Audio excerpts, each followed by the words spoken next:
podcasts you love. From people you trust. This is Twit. Hi, this is Leo Laporte, and this is my Tech Guy podcast. This show originally aired on the Premier Networks on Saturday, February 26th, 2022. This is episode 1871. Enjoy.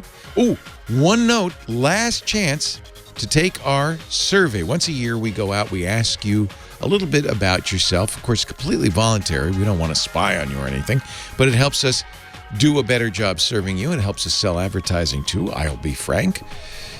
You could be Louise if you want. Doesn't matter. Go to twit.tv. That's right. You could use any name you want. Go to twit.tv/survey22, and it'll expire on the 28th. So take it now, if you will. Thank you very much. And now, on with the show. Well, hey, how are you today? Leo Laporte here, the Tech Guy. Yes, it's time to talk computers, the internet, home theater, digital photography, smartphones, smartwatches, augmented reality, all that jazz. Cyber warfare, yeah. 8888 Ask Leo. Scott Wilkinson's back from his move. He'll be joining us in about 20 minutes to talk home theater. I got a call, I think you might remember it, a couple of shows ago, maybe, I guess it was a week ago. Saying, nice person saying, I don't know anything about computers, but what would a cyber war look like? And maybe we're going to find out. I don't know. Because, of course, since I've been here last, Russia has invaded Ukraine. And we had seen some DDoS attacks on the Ukrainian financial system prior. Russia has always used Ukraine as a testing ground for its cyber capabilities. The Ukraine grid was brought down some years ago for a few hours, and it was widely believed by U.S. intelligence and others that this was Russia just, testing stuff. Can we do it? Yeah, we can. Good to know. Just a little bit. And we're just waiting now to see what happens. Especially as the latest news is that Russia it's not going as well as everyone assumed. With Russia's 200,000 troops on the border, there's the freedom fighters in Ukraine. Maybe they have a little more to fight for. So what I told her, and I guess I'll amend this, is that if I were going to target the United States, and I wouldn't, of course, I have no capabilities to do so, but if a nation state were to target the United States, they'd probably go after 4 different areas. Our financial system, highly computerized and somewhat vulnerable, I hate to say it. Our electrical grid, even more vulnerable. Our food system, which is not great. And then there's a 4th kind of cyber warfare, which has been going on for some time already. They don't call it cyber war, they call it net war. And actually, this goes back to a kind of interestingly named Rand Corporation pamphlet published in 1993. It's probably the first time the word cyber war ever was used. The pamphlet was called Cyberwar is Coming with an exclamation mark. 1993. The earliest days of the public internet, That's when people were just starting to get online. But I think the authors, we'll give them credit, John Archaea and David Ronfeld, had some inkling that the world was going to become more interconnected by the internet.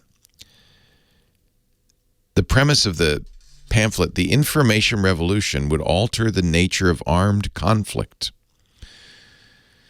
They talked about cyber war, which is DDoS attacks and, viruses and malware and ransomware. And that's certainly been a part of our landscape for some years. It was estimated last year that 75% of all the ransomware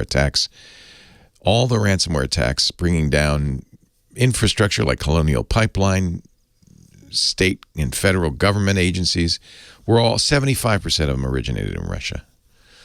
And we don't know with or without the support and approval of Putin, but I'm going to guess with. Not much happens in Russia that Putin doesn't get to say yay or nay on. So they talked about cyberwar, the warfare we're familiar with, but they also had this term that has not caught on, but it maybe should, called net war. We call it today disinformation. Conflicts waged via networked modes of communication. When one group attempts to disrupt the knowledge another group has about its own members and social context. This was 1992, these guys wrote this. 93, kind of prescient. They must have had a crystal ball. When one group attempts to disrupt the knowledge another group has about its own members and social context by means of messages transmitted via networked communications technologies. That's net war. That's before Facebook, before Twitter. In 1993, I don't even know if we had ICQ. I don't even think we had AIM. But they were right. They imagined it as a state-based activity. I mean, this is the earliest days of the internet. They already kind of saw this coming. I guess they said, early examples of this would be Radio Free Europe or Radio Liberty or the net war we engaged with in Cuba in the 60s and 70s via Radio Televisión Martí. Federal government funded Miami television broadcaster that transmitted in Spanish to Cuba. State-run newspapers, news services. But now, we have RT, Russia Today, which is a Russian government news service that is widely quoted in the U.S. We have troll farms in Russia that have been used to spread disinformation on the social networks. It's just it's essentially propaganda in a much more powerful, potent, and dangerous form. So that's the fourth prong of the attack. And I think we may see all three. What concerns me a little bit, I hope it's just saber rattling. But this is from the NBC News. President Biden has been presented with options for massive cyber attacks against Russia. Oh yeah, we have our capabilities. NBC News reported 4 people familiar with deliberations, 2 U.S. intelligence officials, 1 Western intelligence official, and another person briefed on the matter, say U.S. intelligence and military cyber warriors are proposing the use of American cyber weapons on a scale never before contemplated.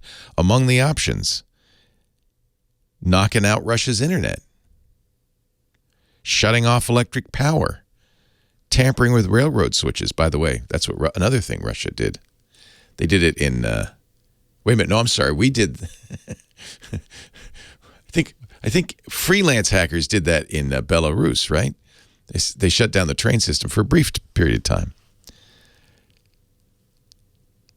You could do everything from slow trains down, said one of the sources, to have them fall off the tracks.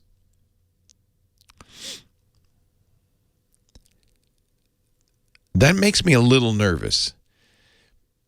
This is, we're kind of well aware of the consequences of nuclear war, and there is a certain amount of deterrence on both sides, because if one uses nuclear weapons, then the other could, and, well, it doesn't take much imagination to see the end game there. We saw it back with the movie War Games, remember? The only way to win is not to play. But we don't really have a good sense of what cyber warfare would look like or could look like. And it makes me nervous, assuming that, look, Russia's not a big nation. They do have nuclear weapons, but their economy is about the size of Texas. They're not a superpower, but they have, any more than North Korea is really a superpower, but they have good hackers. Doesn't take much, really, to develop a core of talented hackers. China's got them. We've got them. I'm going to guess England and Germany and France have them, too. It's a lot easier to create a cyber nuclear capability than it is to create an actual nuclear capability. And I get very nervous the idea of us shutting down the Russian internet, because I don't think that would happen without retaliation.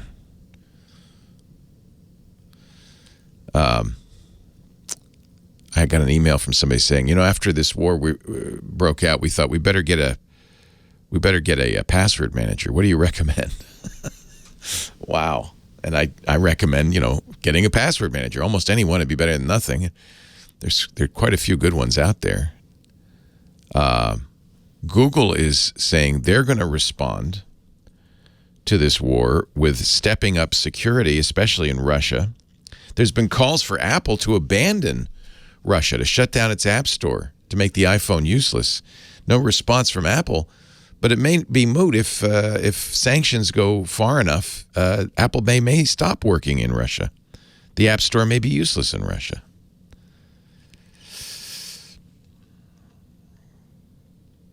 I guess I always have said, well, this is the toy store of of subjects. It's the fun stuff. It's important. It makes a difference. It's changing the world. But it's not, nobody dies. Well, that may not be the case anymore. I call for cool heads, okay? Let cooler heads prevail. Let's not start something we will regret. Let's really think about it. And the good news is, so far, there has been no move, as far as I know, to carry out any cyber attacks. But I think it would be an act of war, wouldn't it? It's a cheap and easy thing to do. But the risk of escalation is the thing that makes me a little bit nervous. 8888 Ask Leo, the phone number. When we come back, heavy topics. We'll lighten up a little bit. Let's talk high tech. As I said, home theater coming up too. Leo Laporte, the tech guy. Your calls are next.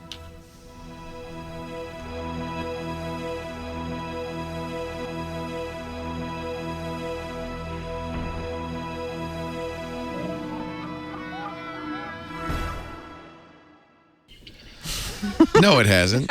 8888 Ask Leo. Let's hope not. That's Kim Schaffer. She's the operator to whom you will be calling. That sounded very 80s. Yeah. Early 90s. The number you have reached. It's a Kraftwerk song. Kraftwerk. Yeah. Should I ask Chris Marquardt about that? Yeah, Kraftwerk. Hello, Kim Schaffer, Hi. phone angel. Good to see you. Good to see you. As always. How is life? It's gone to the dogs. How many? How many dogs? This week, one. Oh. Last week, two. Bring your puppy to work day. Not my puppy, somebody else's puppy. Well, you can bring somebody else's puppy to work. Oh, my puppy this week is a very rambunctious husky. Maybe not bring that. No. Maybe a little cute teacup poodle. I think big dogs can be quieter, though, right? Can't they? Yeah, they can be. It just depends. So who should... I don't want anybody who calls us to be quiet, though. We want them to be loud and proud. Loud and proud. Who should I start with? Brandon's in Eagleville, Pennsylvania, and he has password Loud and issues. proud in Eagleville. That sounds about right. I know, right? Sounds very patriotic. Yeah. Thanks, Kim. Hi, Brandon. Leo Laporte, the tech guy. Hi, Leo. Thanks for taking my call today. My pleasure. Thanks for calling. Yeah, I'm just a little bit. I mean, I've listened to you since I've been in high school in the ZDT. What? Holy moly! Well, it's a pleasure talking to you. Thank you. So I actually had a question for you. So I use LastPass as per your recommendation, and I use like their authenticator for two-factor authentication. And thinking about it over the years, I've always wondered kind of what the best practices would be if my phone, would have to go to the Apple store and be repaired. I mean, obviously I should log out of LastPass, but do I need to uninstall LastPass? Should I be concerned about those two-factor authentication codes? I mean, I know everybody should be on the up and up, but you never know. I mean, no, that's completely reasonable. And I can tell you what Apple's policy is for this very reason. When you send anything to the Apple store, the first thing they do is they wipe all the data. It will come back completely empty. And I think that's to protect them as much as to protect you. a few years back, the Geek Squad got in trouble because they were working kind of with the FBI. Whenever they got a computer, they would go through it looking for criminal material at the behest of the FBI. And that didn't reflect well on the Geek Squad and probably cost them some customers. So I think probably now it's the policy of the Geek Squad too, but it's certainly the policy of Apple. I know because a friend just got a computer back. He says, it was wiped. I said, didn't I tell you, back it up before you send it in? And honestly, to protect yourself, I would wipe it yourself. That avoids all issues. So back it up and wipe it. I don't think there's any risk, but you never know. I remember talking to a guy who worked at an auto repair place once. He said, yeah, the first thing we do when we get the car and we get the keys, a lot of times there's a USB key, thumb drive on the keys, or there's a memory in the car. We just make sure, we just take all the music before we do anything else. We make sure we get all the music, which to him probably seemed like, barely even a petty crime. But you're right. You have stuff on your phone. That's why Apple is so strict about defending it. It's a good. Maybe somebody can tell me. I haven't brought a phone in a while. You'd probably have to unlock it for the people, or maybe even turn off the lock. Maybe they just wipe it, and that way they don't have to worry about the lock. Remember that your iPhone. I remember before. Sorry. I remember before. Now this was many years ago. Before I was using LastPass, they make you turn off activation lock to prove that you own it. Yeah. Yeah. And also so they can get into it. Right. Which is probably not a small matter from their point of view. I think it's a good idea to wipe it, back it up and wipe it. It's just an occasion to do that. The good thing with an iPhone, that's not a tough thing to do. If you have iCloud backup, you can do it, or you can back it up to your computer. Yeah. And so that's a pretty simple thing to do, and I would do that. You're right. You're right to be concerned. Your iPhone is encrypted, which is good. In fact, so is a Google phone these days, and Samsung phones too. They're all encrypted, which means without that passcode, they can't read any data. But of course, you have to unlock it for them to work on it. So yeah, wipe it. All right, great. Thank you so much. It's a great question. Sure, thank you. Thanks, Brandon. Thanks for taking the call again. How many years has this been? It's we go back 20 more years. That's great. Yeah, I was in high school. Like I said, I think I was 17 when VDT started. Oh my gosh! Then, but I mean, you've been a great resource and kind of an inspiration. I'm kind of in the IT field. Oh, nice. So thank you. I love hearing that. That's great. I turned you into a geek. There you go. I take full responsibility. Thank you, Brandon. I appreciate the call. That's actually, it's funny because I was talking to my friend, and he said it got wiped off, and I said, oh yeah, I should probably remind everybody, back up your device before you give it to a repair firm, and probably you should wipe it. Now, in his case, he couldn't, because the reason he was getting it repaired was because he dropped it, and it was non-functional. Fortunately, he had Apple Care, and it only cost him $300. They replaced the logic board, which is usually very expensive. That's a little more challenging, especially with modern Macs, where the hard drive is actually just chips soldered onto the motherboard. I don't know how you would wipe them ahead of time. You just have to in that case, you have to trust Apple. So if the phone's broken or the laptop's broken and you can't wipe it, well, you just have to trust Apple. I think Apple's pretty trustworthy. But you're right, there's always rogue employees. I think that's why Apple has this, policy. Wipe it first before you touch it, before you do anything else. Scott Wilkinson coming up next.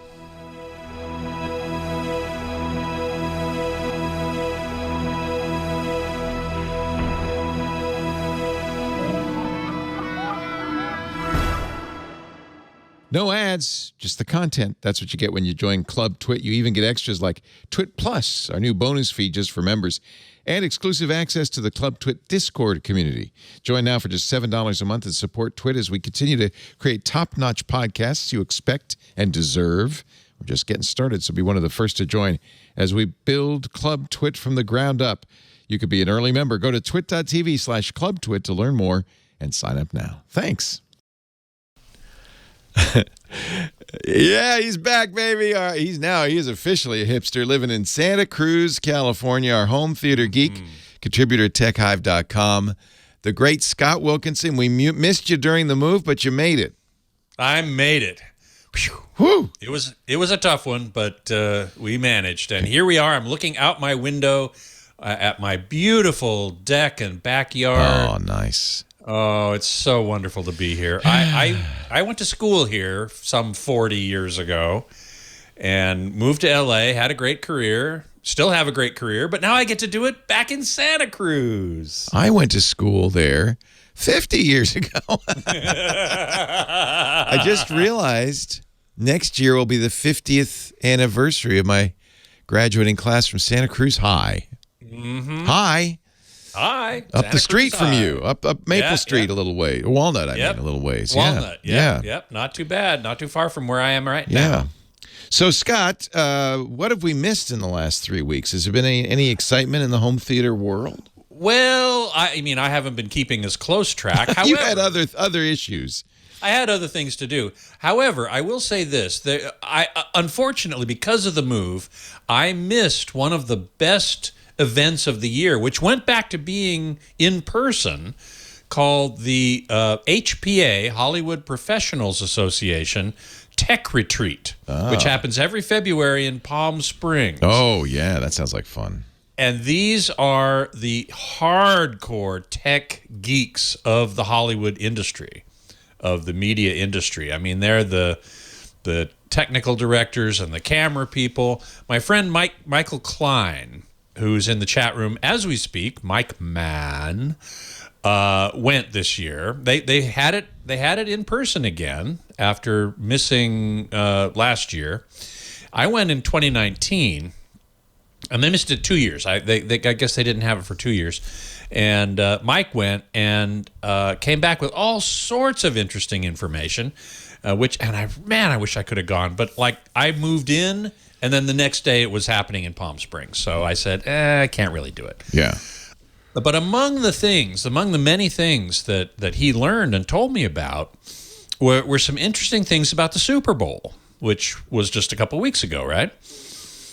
There was a rumor, I think you and I talked about it last time I was on, that the Super Bowl wasn't in 4K because they didn't have enough 4K cameras. Right. Remember us talking They about were all in China for the Olympics. China. Right. Yeah. Well, that's not true. Oh.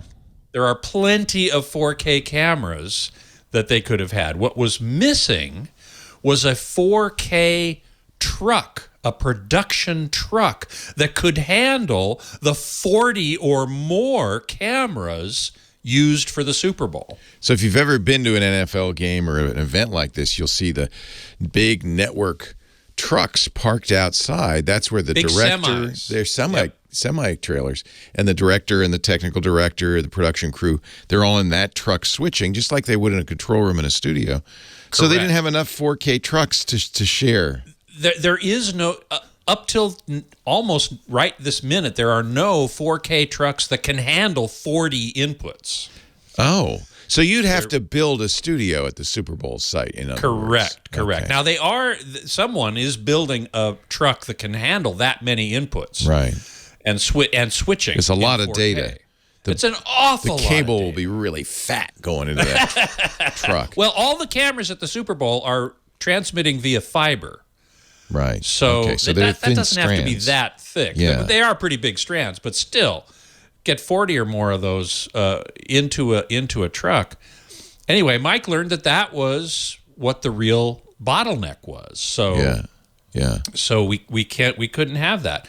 The other interesting thing about the Super Bowl was that this was the very first time that the Super Bowl halftime show was filmed or shot entirely with cinema cameras. What?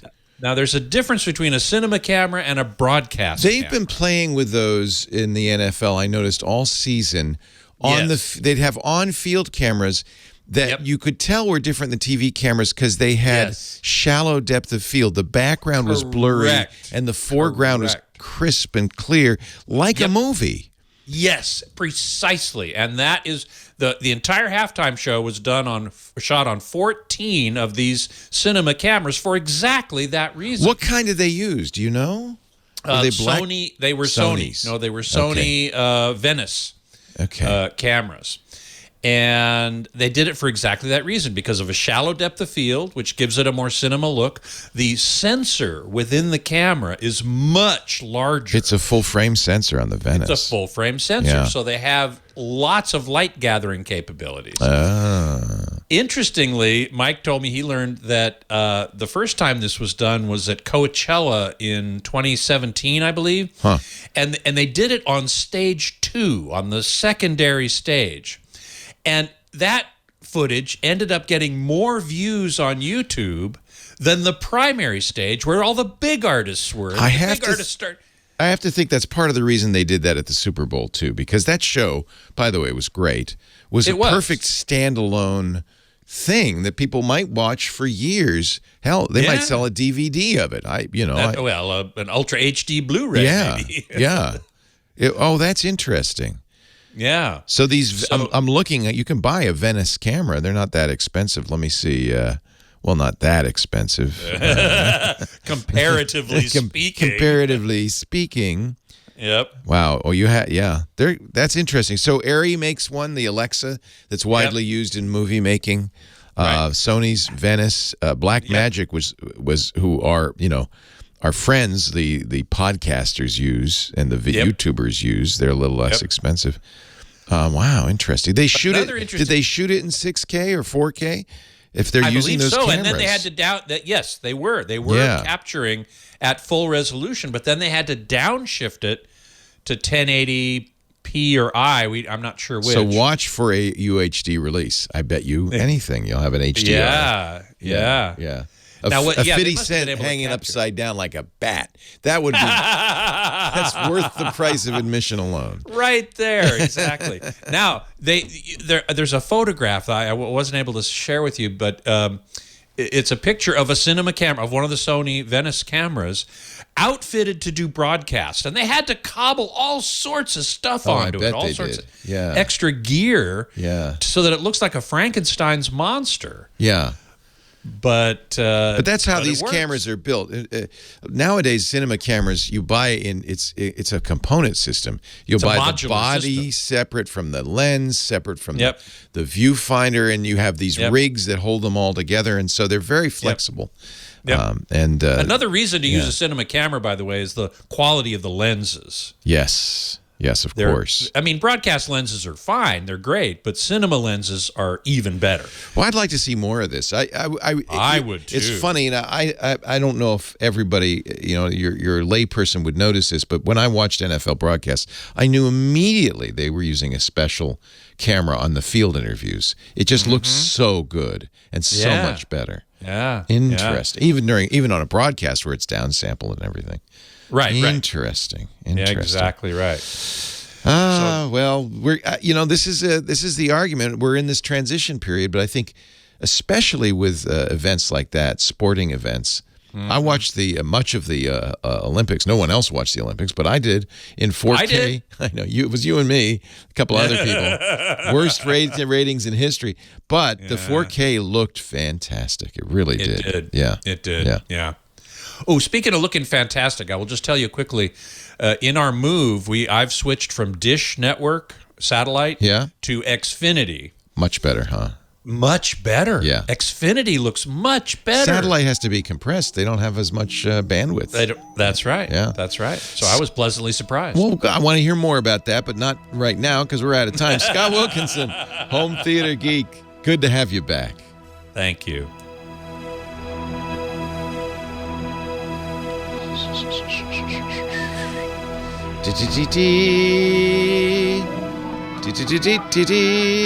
Zonk. Good job. Thank you. Good job. I have to tell you, I normally have a teleprompter with a timer so I can see how much time I've got left. I haven't found it yet. It's in a box somewhere. It's in a box somewhere, and I haven't found it yet. I told the packers, the movers, I said, treat this very carefully. Oh, that's what happened. It's wrapped up in about 300 layers of bubble wrap. Of paper. Yeah, exactly. All right. Well, you'll find it. I'll find it. Yeah. This is always the fun part. I still have boxes from the last move. Really? No, actually, Lisa's very good about this. She made me unpack everything. Well, maybe not. I might have a box or two in my office. I'll give you 3 minutes and 22 seconds if you want. Thank You don't have to. Oh, I'm happy. No, I'm happy to be here, and I'll stick around for the top as well. Yay. So thank you, UJ. I will enjoy the new place tremendously. I'm loving being here. I have missed it. I actually arrived over 50 years ago. I arrived and went to school, started school here in 1971, and left in 78. So, yeah, been 45 years or so. And I'm so glad to be back. It just feels great. Phoenix Warp 1 got to give us a live tour of the new place once you're unpacked. Well, maybe not. It's so nice to hear about your olden days there, Loquacious. Thank you very much. Yeah, those were olden golden days for me, definitely. And the good news is a lot of my close friends who I made here, the friends that I made here while I was in college and beyond, are still here. So I already have a built-in community, which is wonderful. Not only that, two of my closest friends now have kids and grandkids, all of whom live here. And we just had dinner over there the other night, and the kids are very wonderful kids. And so we get to be aunt and uncle. So happy to be here for that. Salty Corn Bar. I'm surprised they only had 40-some cameras at the Super Bowl. NBC used 122 cameras for the first Super Bowl at the LA Memorial Coliseum in 1967. NBC had 11.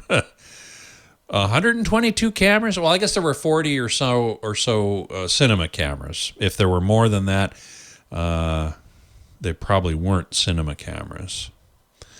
Mike Mann, yes, exactly. 1080p 29.97.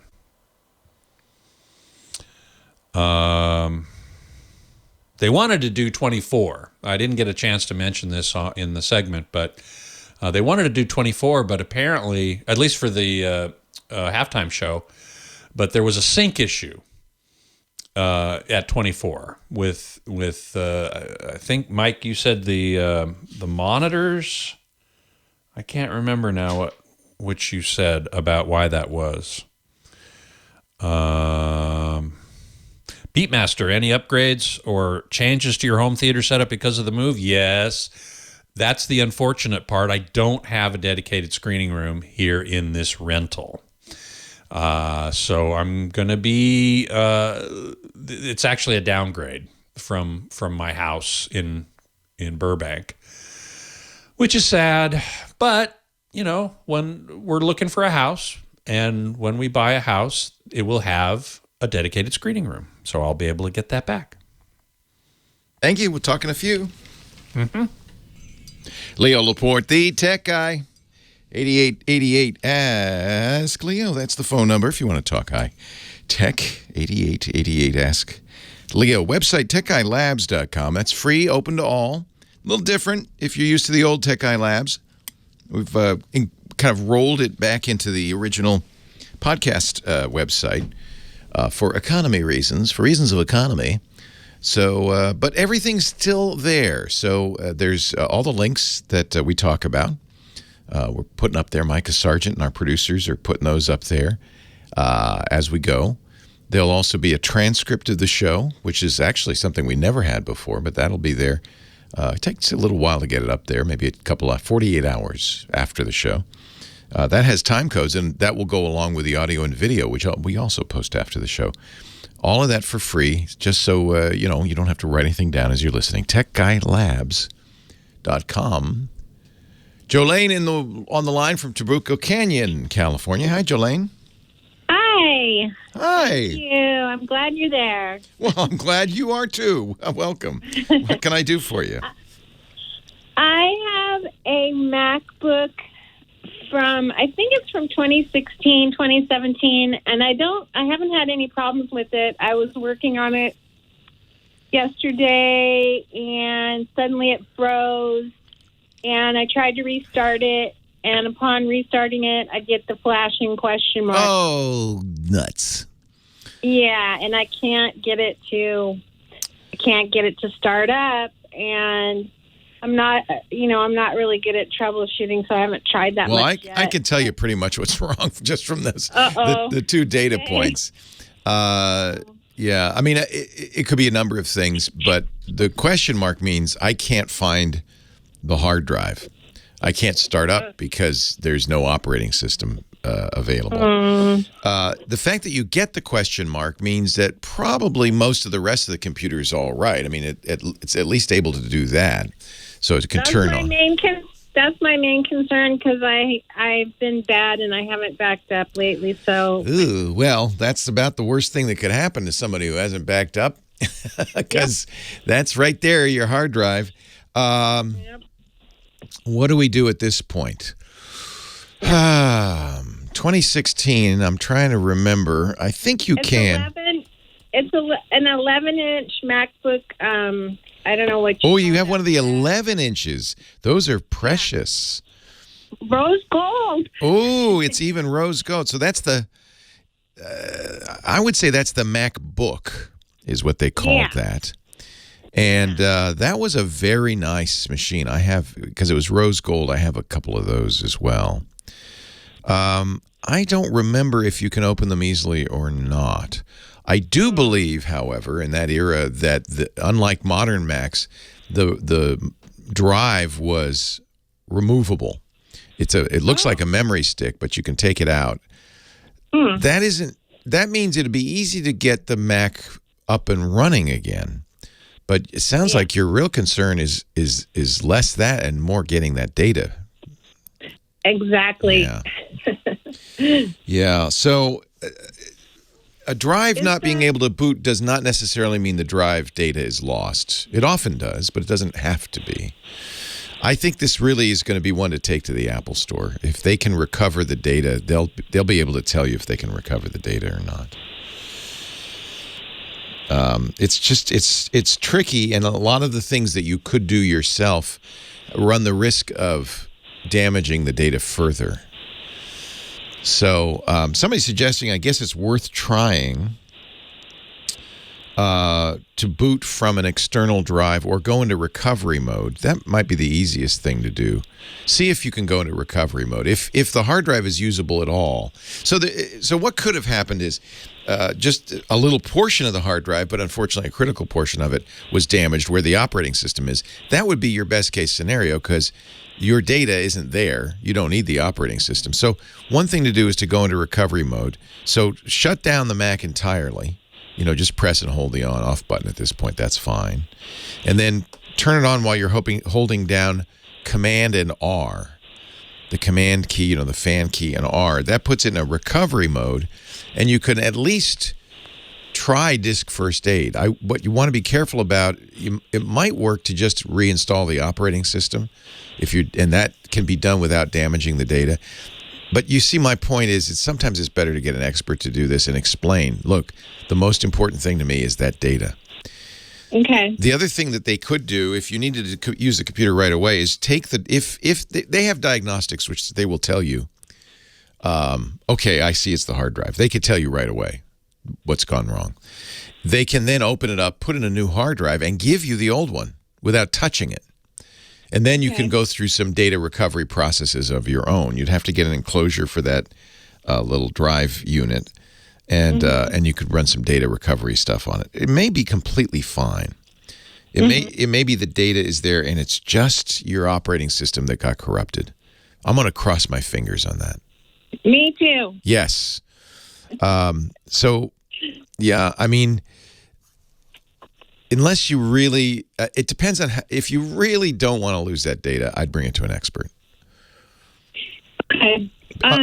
So when I do the Command R, so I press the startup key and then push down Command R. Is that what you're saying? And keep holding it, and it'll go into if you can. This is running off of firmware, but it will go into a recovery mode. At that point, you can see if the disk is visible. You can even run Disk First Aid on it. That doesn't do a whole lot, but you could try it. The problem is anything you do to the disk, if it's damaged, has the potential for further damaging your data. And I don't, and so you could reinstall the operating system, and it's a gamble because it could be that fixes it, everything's fine, you go on, and it's as if nothing happened. But it also could be that it doesn't. So there is in disk recovery, there is a way to reinstall the operating system to kind of refresh it. Try that. I think that's probably harmless. There are diagnostics you can run. I don't know how helpful they are. I've never found them much helpful. But if you turn it off and you turn it on again and hold down, instead of Command R, you just hold down the D key. And if you hold the D key, that puts it in a diagnostic mode, which runs off the internet. And it will give you some diagnostics. That might help. So I feel like there are some things that you can try. I just don't want you to, the next step would be to find some data recovery software and stuff. And all of that's kind of risky. You might see if you can boot up to an external drive. That also will work. Do you have another computer you can surf the internet on, or your phone? Hello? Oh, I either put her to sleep or she's gone. I think I might have put her to sleep. I'm sorry. I'm really sorry, Jolene. We will put up on the on the website when you wake up. We'll put up on the website some links to Apple's support notes that tell you about this recovery mode, the diagnostics mode, the various things you can do. If you feel confident, and I guess the real thing is, if this data isn't the most important thing in your life. The other thing that's possible, and I think this is often common, Apple, by default, when you set it up, is backing up your documents and your desktop to iCloud. I think a lot of people don't know that, but it's actually storing it on iCloud. So if you have, another computer, you can log into your iCloud account, even on a Windows machine, and see if your data is there. And you may surprise yourself. I'm hoping, in fact. It may have backed up everything, and it might still be there. That's what I was talking about. My friend who's, dropped his computer, brought it to Apple, came back empty. He said, but it's okay because it turns out everything was on iCloud. That's why Apple does that. Cross your fingers.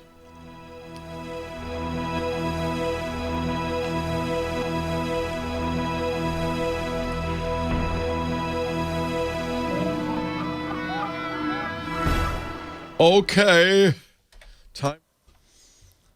Time for you, Scott. You have 9 minutes. 9 minutes? Hokey smokes. Okla pokle. Hokely mogly. Oogly moogly. Oogly moogly. Great googly moogly. Now, wait, this only says 30 seconds left, but I'm going to... That's why I said 9 minutes, because we don't have that read at the end. We actually go out in a minute earlier than we used to. Oh. So, and I have yet to adjust this clock. So, by the way, what happened to iDrive? That's who we would normally be doing. But I don't know. Advertisers come and go, as you know. Advertisers come and go. Well, yeah. I just switched over to them. Just as they didn't go out of business or anything. Don't worry about that. They're just not buying ads. Good. That's all. All right. But I should warn iDrive. That's what people are going to think. That's right. I'm sure they were very happy. We produced very good results. But, they were on heavily for more than a year. Yeah. It's not unusual that you get diminishing returns. Like everybody who was going to sign up for iDrive did. So sometimes, based on the ad. Yeah. So sometimes people take a break. Then they come back in a year and start all over again. Yeah. I get you. Okay. Well, go get some coffee. Okay. Or as you wish. The Sue the Writer has been, and Twisted Mister and I have been in the chat room talking about sound bars. And she wanted to know the difference between 2.0, 3.0, 5.1, 7.1. And Twisted Mister gave a pretty good description there in the chat room. 2.0 is 2 channels, left and right. 3.0 is 3 channels, left, center, right. If the main number is a 5, you've got left, center, right, and left and right surround. If the main number is a 7, you've got left, center, front, left, center, right, surround, left, right, side, left, right. After the decimal point, the 0.1, 0.2, 0.0, that indicates how many subwoofers are in the system. And I generally recommend soundbars that come with a subwoofer because there's a lot of low-frequency content in a lot of TV shows, certainly in movies. And having a subwoofer is, I think, very important. Now, the question is, there are many sound bars that claim to just have a sound bar in the front and then simulated surround around you. And some work better than others. And in fact, I'm quite surprised that the Motorized SB300, which makes that claim, actually works surprisingly well. The Yamaha soundbars do as well. However, the Harman Kardon Enchant 800 claimed to do that and didn't do it very well at all. So buyer beware in that particular case. You have to be a little careful there. And I'm interested in soundbars. In fact, I'm going to be getting a soundbar in my rental because I don't have a screening room. I can't really set up a 5.1, a real speaker system, a real surround speaker system. So I'm going to be getting a soundbar because that's what I can do. I certainly can't install speakers in the ceiling for Atmos. So I'm probably going to get a Motorized SB600 system, which has a soundbar in the front with left, center, and right, and actual surround speakers. So it's a 5.1 essentially, and a subwoofer. The surround speakers and subwoofer are wireless, so they connect wirelessly to the main soundbar. And I'm pretty sure it has 2 up-firing speakers that would fire back Atmos overhead channels off the ceiling. Now, because I'm so impressed with the SB300, which is in the bedroom, it doesn't have a subwoofer, but I am often surprised at how wide the sound field is, way beyond the cabinet itself. So I'm going to be checking out the 600 because I'm very impressed with the 300. Vizio is the other company I would look seriously at for relatively inexpensive soundbars. They make 2.0, 3.0, 2.1, 3.1, 5.1 with actual surround speakers. Those are the kinds of things I would look at. Motorized and Vizio. The Soother Rider is just seeing my background for the first time. Yes. Edmonton Oiler Guy, any projectors with Dolby Vision yet? Nope. Not consumer projectors, and I don't expect any ever. I just don't think it's going to happen. Because Dolby controls Dolby Vision very carefully. And the only projectors I know of that do Dolby Vision are the ones in Dolby Cinemas. And they're the professional ones. They're the commercial cinema ones from Christie. And they cost hundreds of thousands of dollars. But Dolby controls the environment of the Dolby Cinema very carefully. And they can't control the environment in a home theater at all. So there's no way to tell exactly what the projector is going to do. So they're never going to license it. The only way you're going to get high dynamic range in a projector is with HDR10, HLG, and that's usually about it.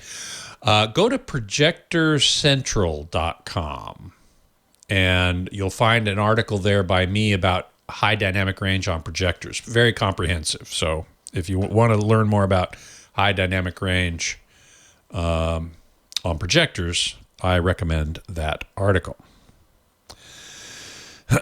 Let's see.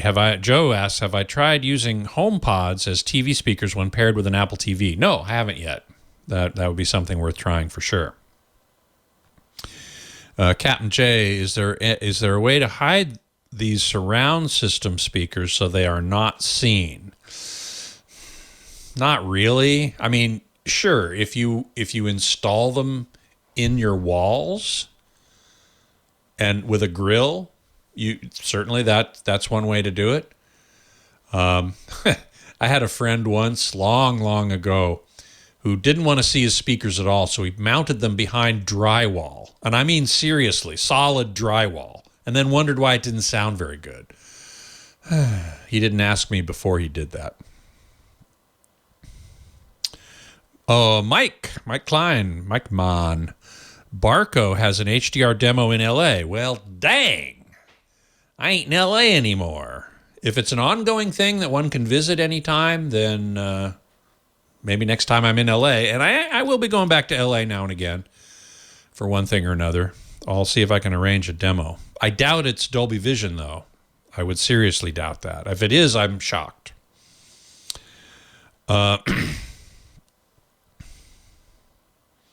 MacBookie says, I believe Hisense announced that Dolby Vision is coming to their latest home projectors.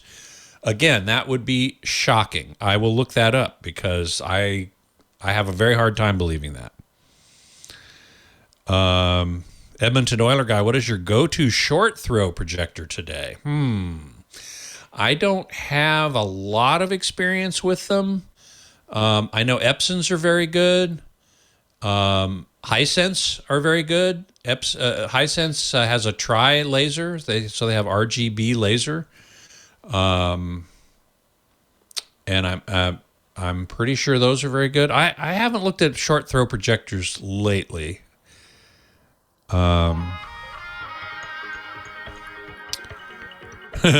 Captain Shay, back to the Super Bowl for a second. How do you think the electric bill is for that one game?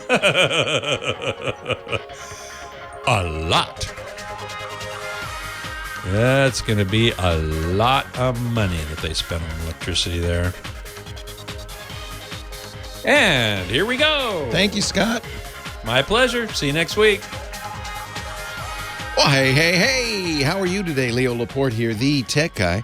Time to talk computers, the internet, home theater, digital photography, smartphones, smartwatches, all that jazz. 8888 Ask Leo. The phone number, 888-827-5536.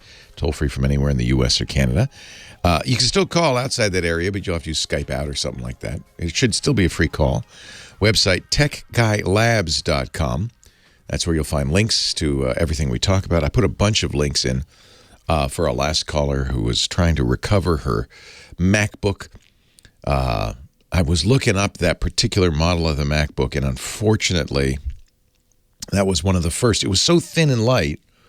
That was one of the first where Apple started to put the storage chips on the motherboard. They're actually soldered in, not replaceable.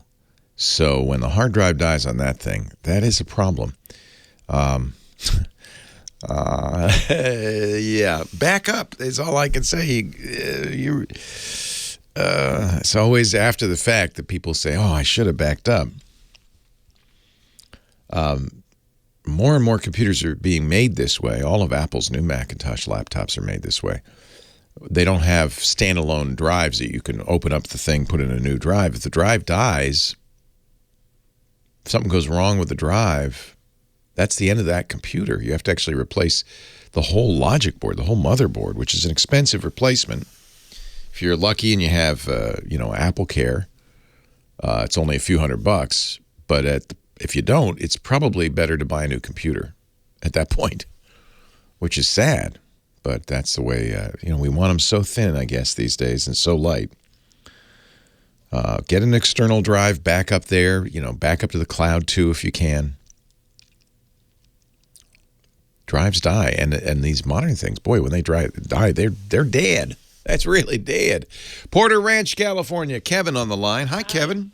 Hi, Leo. How are you? I'm great. How are you? I'm good. I'm making a little lunch, having a little pasta. Good. I'm glad you had something to do while you were kept on hold. I apologize. No problem. I was a little depressed after your monologue, but as soon as I heard Scott's voice and his laugh, I cheered right up. We were talking about Ukraine, of course, which is a sad and depressing story all by itself, and and the potential for cyber warfare, which is concerning. I should also say, nothing to freak out about, because even some of the big security firms are saying we're well prepared. We've known this was going to happen for some time, and so we're well prepared. We'll see. Well, I do agree with the sports organizations and everybody getting behind making a pariah out of them. I think that's the way to do it. Yeah. Yes. Make the cost. Putin cares about public opinion, and making the cost so high that it's just not worth it. I think this is how we should. In a lot of areas, people talk about whether there ought to be a law, or we ought to, regulate it, or we ought to build a big army and invade them. But really, social norms are immensely powerful for human beings. Yeah. If the rest of the world shuns you for your actions, that has a big impact. Yeah. And I think that's a good way to, safely and non-violently punish somebody. Now I'm depressed all over. I'm sorry. Forget it. Forget I said anything. I got to listen to Scott's laugh again. But I know that'll cheer anybody up. I know. Scott, just one laugh for us. Just go, ha ha. I got to record that. Then I can just throw it in any old time. Thank you, Scott. Rent a Santa here. Thank you. Yeah. Okay. Now you've all cheered up, Kevin. What can we talk about? Well, anyway, I bought a sort of the end of the cycle production for a Surface Pro 4, and which is great. I've loved this machine. It's a great architecture. It's ultra portable. It's what I need for traveling, and I love this machine. But and now they're probably like Surface 8 or something like that. I can't remember.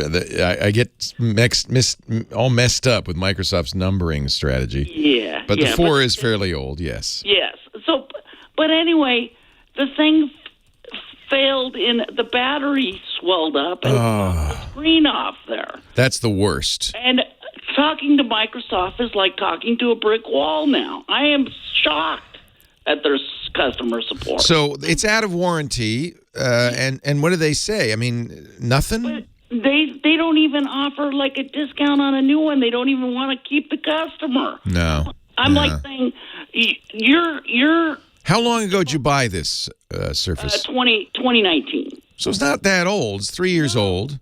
No. They're still selling the Surface laptop for. Let me see. But you have the Surface Pro. Yeah. It's very ultra portable. It's a tablet basically. Yeah. With a keyboard, a detachable keyboard, which is, they're up to the 8. You're exactly right. They just released the 8. The tablet. That's very frustrating though that they 3 years in. Okay, it's out of warranty. But this is a fire hazard when the battery swells. It failed in an unsafe manner. Yeah. So now my recourse is I'm using Twitter. Of course, I'm not getting any response there, which is shocking. Twitter is a very good way, though, to get customer service. I don't know why, but companies really care about their Twitter. I don't know what's wrong with Microsoft, but I have not heard a peep. Wow. So what would you like? You'd just like them to you'd be willing to pay for a replacement, right? I would, but now after this experience, I'm definitely just going the Mac Mini route, and I'm going all your commentator on Mac Weekly who loves the Mac Mini. I can't wait. We expect there'll be an announcement of a Mac Mini a week from Tuesday. Yeah, and I can't wait. But that's not a laptop. That's not that. It's portable in the sense you could put it in a suitcase and carry it around, but it's not really a laptop. Yeah, I'm not going to get the same thing, but lithium batteries will do this, and it's not Microsoft's fault. It's unpredictable. Their chemistry is unpredictable, and occasionally they will swell. Once they swell, it's risky because you shouldn't charge it anymore because they can get punctured. And when they get punctured, there's volatile chemicals that when exposed to oxygen will burst into flame. Right. Those chemicals are bad for you. They're bad to breathe. They're bad to touch. And the flame can expand into a more serious fire. I don't mind that a thing gets old and it breaks, but if it breaks in an unsafe manner, that's kind of... Yeah, you would expect, because there is some liability for that. And you know, my experience with smartphones is most companies, if you say, look, the battery's swelling, they'll say, okay, here's what you do. We're going to send you a flame-proof box, and we will fix it. You remember, of course, what happened with Samsung and the Notes, and you know, they take it pretty seriously. I'm surprised Microsoft is not taking it more seriously. No, do you have... there's no more Microsoft stores, unfortunately, because that would be one form of recourse. Because often I find when you bring it and you look them in the eye, yes, they will take it more. They can look at it and go, "Oh my gosh!" So you have no response at all. No Twitter response at all, and I've tried at least 3 or 4 messages. I've gone at, but you've called the support number, you've emailed support. Oh yeah, I did go through a support chain, and they said we can't do anything for you. We got nothing for You're you. Out. They won't even replace the battery. They're not even. No, that's odd. No. Take it to the Geek Squad and see if they can get a battery and replace it for you. Because that's going to be $100 plus labor. It's not going to be expensive. I'm looking at $400. From a shop. You're kidding. Yes. So I'll try Geek Squad too. I don't think Apple's replacement batteries for their laptops are typically around $100. I can't believe it would be $400. But that would be another argument against it. Because what they're saying is that normally the screen breaks on... but is your screen broken? No, the screen is not broken. Oh, but it'll break when they take it out? Yes. this particular... Oh, it's glued. It's glued in. That's why. They use so much glue that they can't remove them, so... Check iFixit.com. Somebody in the chat room was reminding me. I love iFixit. iFixit.com. And look up that model. They may sell... the parts to fix it, and they may even have the videos. A lot of times with that glue, what they do is they have a little thing you heat up in the microwave. It's like a little muffler, and you put it on there, and it softens the glue to the point where you can pull things apart safely. The $400 makes sense if it might break the screen or if it often breaks the screen. Yeah, because definitely they say we just order a new screen. I my go to a couple of shops and they wouldn't even touch it because they just said, "Oh, well, they've made an unrepairable device." That's all. Yes. Let me see the Surface Pro 4. I'm looking at iFixit.com. They usually give it a repairability rating. Let me see what their repairability. I just kind of want to have it back and running too, but I'm definitely getting it back. Microsoft Surface Pro 4 battery replacement. And they even sell the batteries. They say difficult, 52 steps, takes 2 or 3 hours. And there's a warning flag.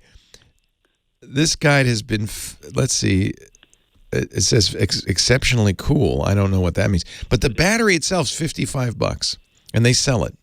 Okay. So maybe it's time for you to do this yourself. They talk about the screen and how to protect it. You have to use their eye opener, which is that little heating pad. Apply it to the right edge of the screen for 2 minutes to melt the glue. Oh my gosh, there's a lot of glue. That might be the way to go. I've put a hard drive in a MacBook. So you could do this. I've done iFixit. In fact, I replaced a battery in a Pixel 5 or a Pixel 4 using their guide, and it was heavily glued in. That little warmer worked, it melted it. Their guides are very good. They have video, step by step. I'll put a link in the show notes to this battery replacement. Well, you've cured my depression, Doctor. Yay! How much do I owe? Oh, nothing. It's free. A nickel. The doctor is in. Thanks for the laugh from Dwight. Wasn't that great? Mr. Wilkinson. I got to record that, and I'll have it at the ready from now on. Thank you, Kevin. Great. I appreciate it. 8888. Ask Leo, the phone number, 888-827-5536. We'll put a link in the show notes to iFixit.com. Great site, all about helping you do your own repairs. And this one looks doable. Leo Laporte, the tech guy.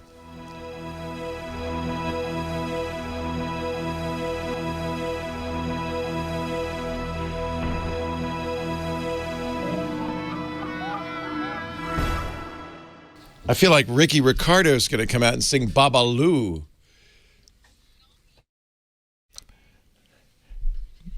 Da-da-da-da. Leo Laporte, the tech guy. I love it. I don't know where you got that, Professor Laura. You went way, way back in the stacks of our record library for that one. Must have been some dust on it. Who is that performing? Al something. Al something. Cuban. It's Cuban. Yeah, that's why. Ricky Ricardo, it sounded like to me. Yeah. Babaloo. 8888, ask Leo. The phone number, 888-827-5536. Ricky-tiki-tiki-tuck-tuck-tuck-tuck. Susan is on the line from Los Angeles. Hi, Susan.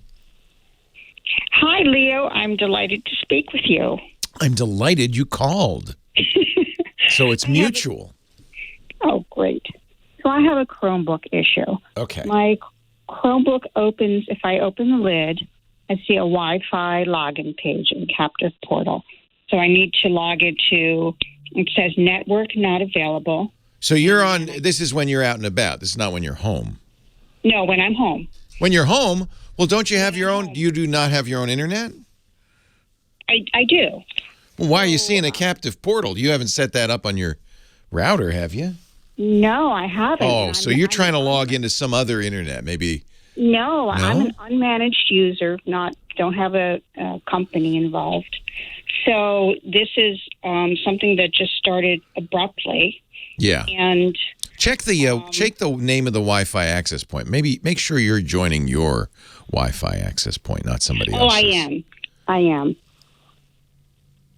Well, that's puzzling. The Captive Portal is presented by your router, not by the Chromebook. So what the Chromebook is doing is it's going to your router and it's getting the instructions for this pop-up screen. Who's your internet service provider? Spectrum. And did they provide the router? No, it's your own. I purchased my Asus router. Okay. You can turn that on in the Asus features. Maybe it accidentally got turned on. So I'll just add one more bit of information, which is quite interesting. So I tested this issue with a second Chromebook. I power washed the second Chromebook, then created a new Gmail account, normal behavior.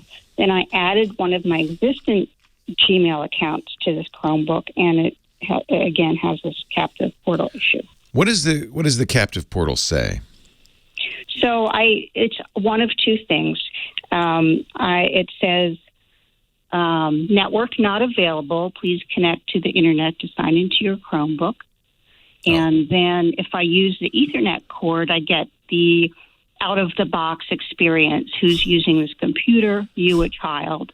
And then I can log in normally. Oh, interesting. Okay. And you get that even if you've logged in normally, you get that again and again? Yeah. Okay, that's done by the Chromebook, obviously. The first one, it's interesting. So your Wi-Fi it sounds like your Wi-Fi is not working. Can you join your Wi-Fi with your phone or something else? Yes. And it operates completely normally? Yes. Okay. And I've power washed several times. I've reset the router, reset the modem, changed the router admin login. Oh, good. You did all those things. That was my next suggestion. It's just to make sure your router's working. Reboot the modem, reboot the router. But you did that. So when you log in by the phone, you don't get any of this stuff.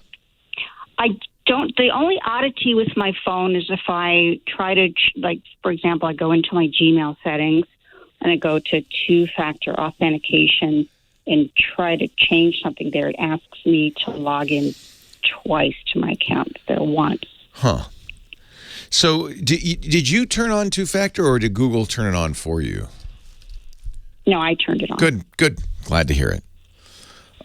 Two-factor is a very, very good, helpful way to secure your stuff. So I'm glad you turned it on. So you're used to that. That's nothing new to you. No, I've had security problems in the past, so I'm very security Good. oriented. And you are joining your phone is joining via Wi-Fi, so the Wi-Fi works in your phone. Is the name of your Wi-Fi access something unique? It's not just, internet, is it? No, it's unique. It's something unique. So you know you're joining your Wi-Fi router, not something else. Yes. I am very, very puzzled. And you've done this on my internet or my router settings ad nauseum. Yeah. So you haven't turned on the captive portal feature, so that's good. And in fact, you're obviously sophisticated because you knew to call it a captive portal. So most people just go, that thing that comes up when I'm at the Starbucks to log in. That thing, that's called a captive portal. It's and you shouldn't see it on your own, obviously, on your own internet. And two different Chromebooks have both kind of given you this odd situation. Right. And the second one acts normally with a new Gmail account, but when I add... so it's always on your Gmail account. Hey, hang on. I have to take a break, but let me help you off the air. Leo Laporte, the tech guy.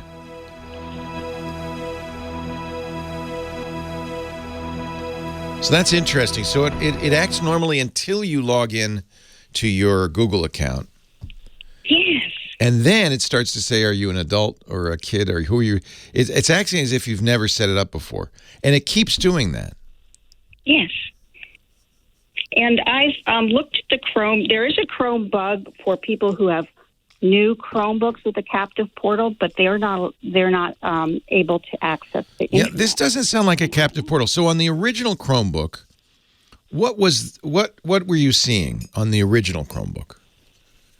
So I would see a network not available screen when I popped open the lid. Okay, so you're not able to join the Wi-Fi network at that point at all. And you went and you looked for your SSID and you joined it. And are you getting a signal in the network settings? Can you see it? Is it assigning an IP address? Yes. And I ran a connectivity diagnostics and everything's normal there. And it says it's normal. Yes. But for some reason, your Chromebook won't join the Wi-Fi. No, it does not initially. Not when I open the lid. I have to go through this network not available, sign in as an existing user page. And then if I use the Ethernet cord, who's using this computer, you or a child? So it's if I'm setting up a new computer, but with the next screen, then I can use my existing Gmail account.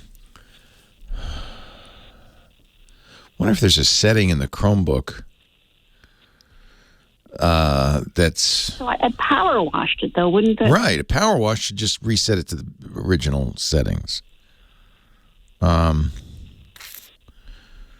Look in your network settings. Make sure you don't have a proxy set or a VPN set. It's possible that you have, and I would also check and make sure you don't have any malicious or unexpected extensions in your Chrome. No, I don't. Because when you power wash and then log in again, it will then copy over your previous settings. I'm thinking that's what's happening on the other Chromebook as well. That's because if you don't log into your Google account, it acts normally. In fact, you should try this on a guest account on the first Chromebook, the original Chromebook, and see if guests act normally. Like you log in and it acts normally. I'm thinking there's something in your Google account that's getting copied over each time you log in, because it behaves normally until you log in. Yes. Yes. And you have run the Chrome connectivity diagnostics? Yes. And boy. Everything passes. Everything passes. It's a mystery.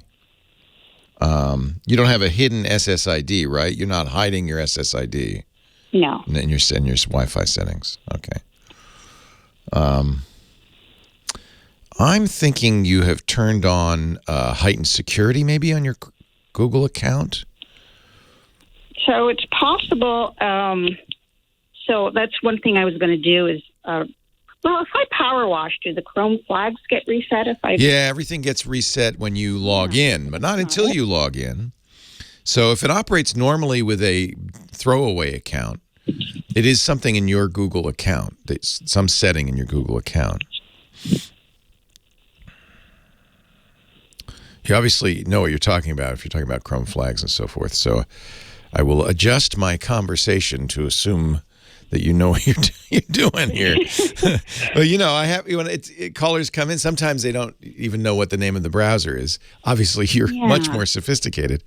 So there is this. I'm looking at a Chromebook support page that seems related. And I suspect you've seen this because it mentions captive portal. I'm unable to use as a captive. Well, no, you can use a captive portal. In fact, that's another thing to check. Go to somebody else's Wi-Fi. Go to I have to run, unfortunately, but go to a coffee shop and try it there. And if it gets it there, then it is your Chrome account, not, it's something going on in Google. He's been everywhere, man. He's Johnny Jett, our traveling guy. Joins us every week at this time to talk about hitting the road. Johnny, have you hit the road yet? We are. Actually, we've been packing right now. We're getting ready to go hit the road. Packing? Are you going to Mandalay? Well, you'll see. I can't tell you. Next week, I'll call in with Hope and Crosby on the road to somewhere. Yes. Well, that's nice. It's nice. It feels good, doesn't it? It really does. I was just talking about it with my wife. We have not done this in where we're getting on a plane in over 6 months. And it's with trepidation, but the Center for Disease Control is now saying, I don't know if you can trust these guys. They seem a little bit politicized these days, but they're saying it's up to your county, and many, 70% of us no longer have to wear masks at any time. It does feel like this is the time to maybe judiciously step out. It does. I mean, we did this in June when the cases went down. Let's hope it doesn't go back up. But right now they're down, and it's time to get out there. So we're going. The CDC did not loosen up the mask mandates for the plane. Still have to wear it on the plane. Okay. Yep. They're most likely going to renew them. I mean, they're pretty much guaranteed to renew them. It's funny because that may be the safest part of your journey. It's the airport that's really more cause for concern. The air on the plane's pretty good unless you're sitting right next to somebody. Exactly. So, yeah. I wrote a couple of posts this week. I don't know if you want to talk about 5 ways travel is going to change because of the war in Ukraine. Oh, if you're interested in I that. didn't even think of that. How is that? What's happening there? Well, there's a lot going on. Obviously, number one is travel does not compare to what's going on there. These guys are fighting for their livelihood. Great tragedy. In fact, inspiring heroism. Unbelievable. I mean, that Zelensky, in his quote, send ammunition, not a ride. I tear up when he's been posting videos on Facebook, and Me too. We haven't in this era been able to see such heroism. It's amazing. Yeah, we're really seeing what war is like in real time. Terrifying. It's insane. But I'm not flying to Kyiv anytime soon. No, but what it's if not we're just going to not Poland? just there. Yeah, Poland's. I mean, listen. I just think, first of all, number one, gas prices are going up. So no matter what mode of transportation you're taking, a cruise, flights, driving, all that's going to go up, and you're going to pay for it. Fuel is more expensive. Yep. Definitely, you're going to see flights canceled. Also, longer flights because airspace is getting closed. So UK banned Aeroflot, which is a Russian carrier. So then Russia banned UK. And, if you've ever flown from London to Asia, you go right over Russia for most of the trip. Oh, so you have to reroute. You have to go around it. So either have to make a stop, or it's just going to take a lot longer, and it's going to cost more money in fuel and time. So, and now just, it's all happening as we speak. But Lithuania just closed airspace to Russia, Poland, Estonia, Latvia, Bulgaria, Romania, Czech Republic. So things are happening. I mean, also cruise itineraries are changing. All the cruise lines are pulling out of Russia, even if nothing's happening there. They're just like, we don't want to support you. On a couple of cruises to St. Petersburg. It was a wonderful Me too. It's beautiful port and a beautiful destination. But I wouldn't want to go there now. They don't want to support them. And Rick Steves, who has one of the biggest tour guides and guide books, he just came out yesterday and he tweeted, our mission at Rick Steves is to help Americans understand the world through travel. But when we bring travelers to Russia, we also bring their dollars that would support Putin's aggression. And we have now canceled all of our 2022 tours to Russia. And also the sporting events, which is huge business for travel. the World Cup, the Formula One.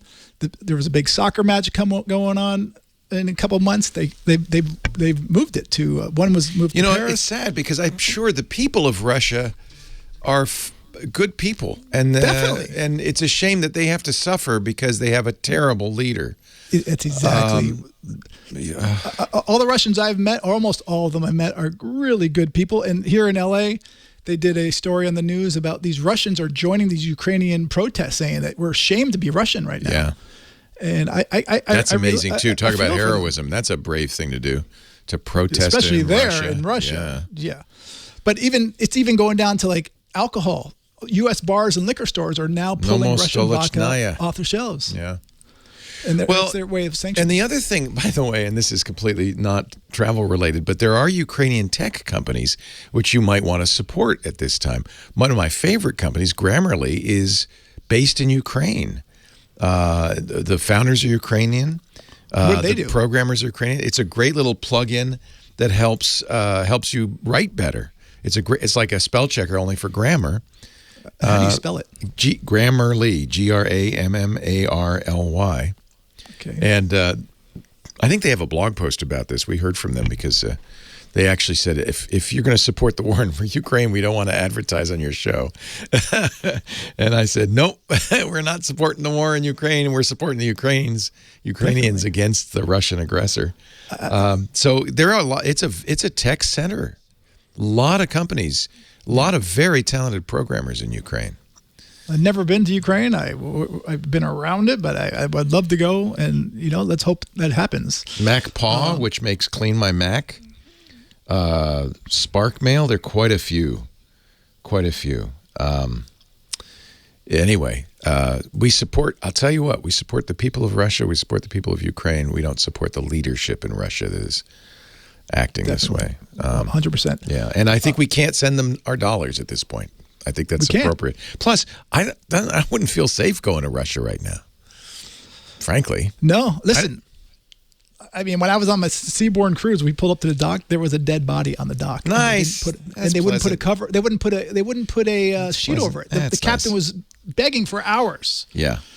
Yeah, I enjoy, the Hermitage Museum is one of the great museums in the world in St. Petersburg. It's a beautiful city. The people of St. Petersburg are great, resilient people who survived the Nazi siege for many years and, with great loss.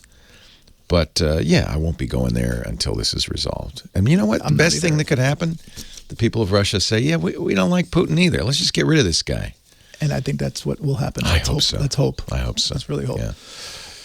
How much time we got? You got 2 minutes? Anything else you want to? Yeah. So if people are going to Europe this summer, which I know people will be freaked out about going, but listen, unless you're going along that border, you really have nothing to worry about. It's actually probably one of the better times to go because people will be welcoming you and happy to see you. It's kind of like when Ebola broke out in West Africa, South Africa, and East Africa really got crushed, even though it's thousands of miles apart. And so it's kind of like if a bomb went off in Cleveland or there was a riot in Cleveland, there's no reason not to go to New York City or Chicago.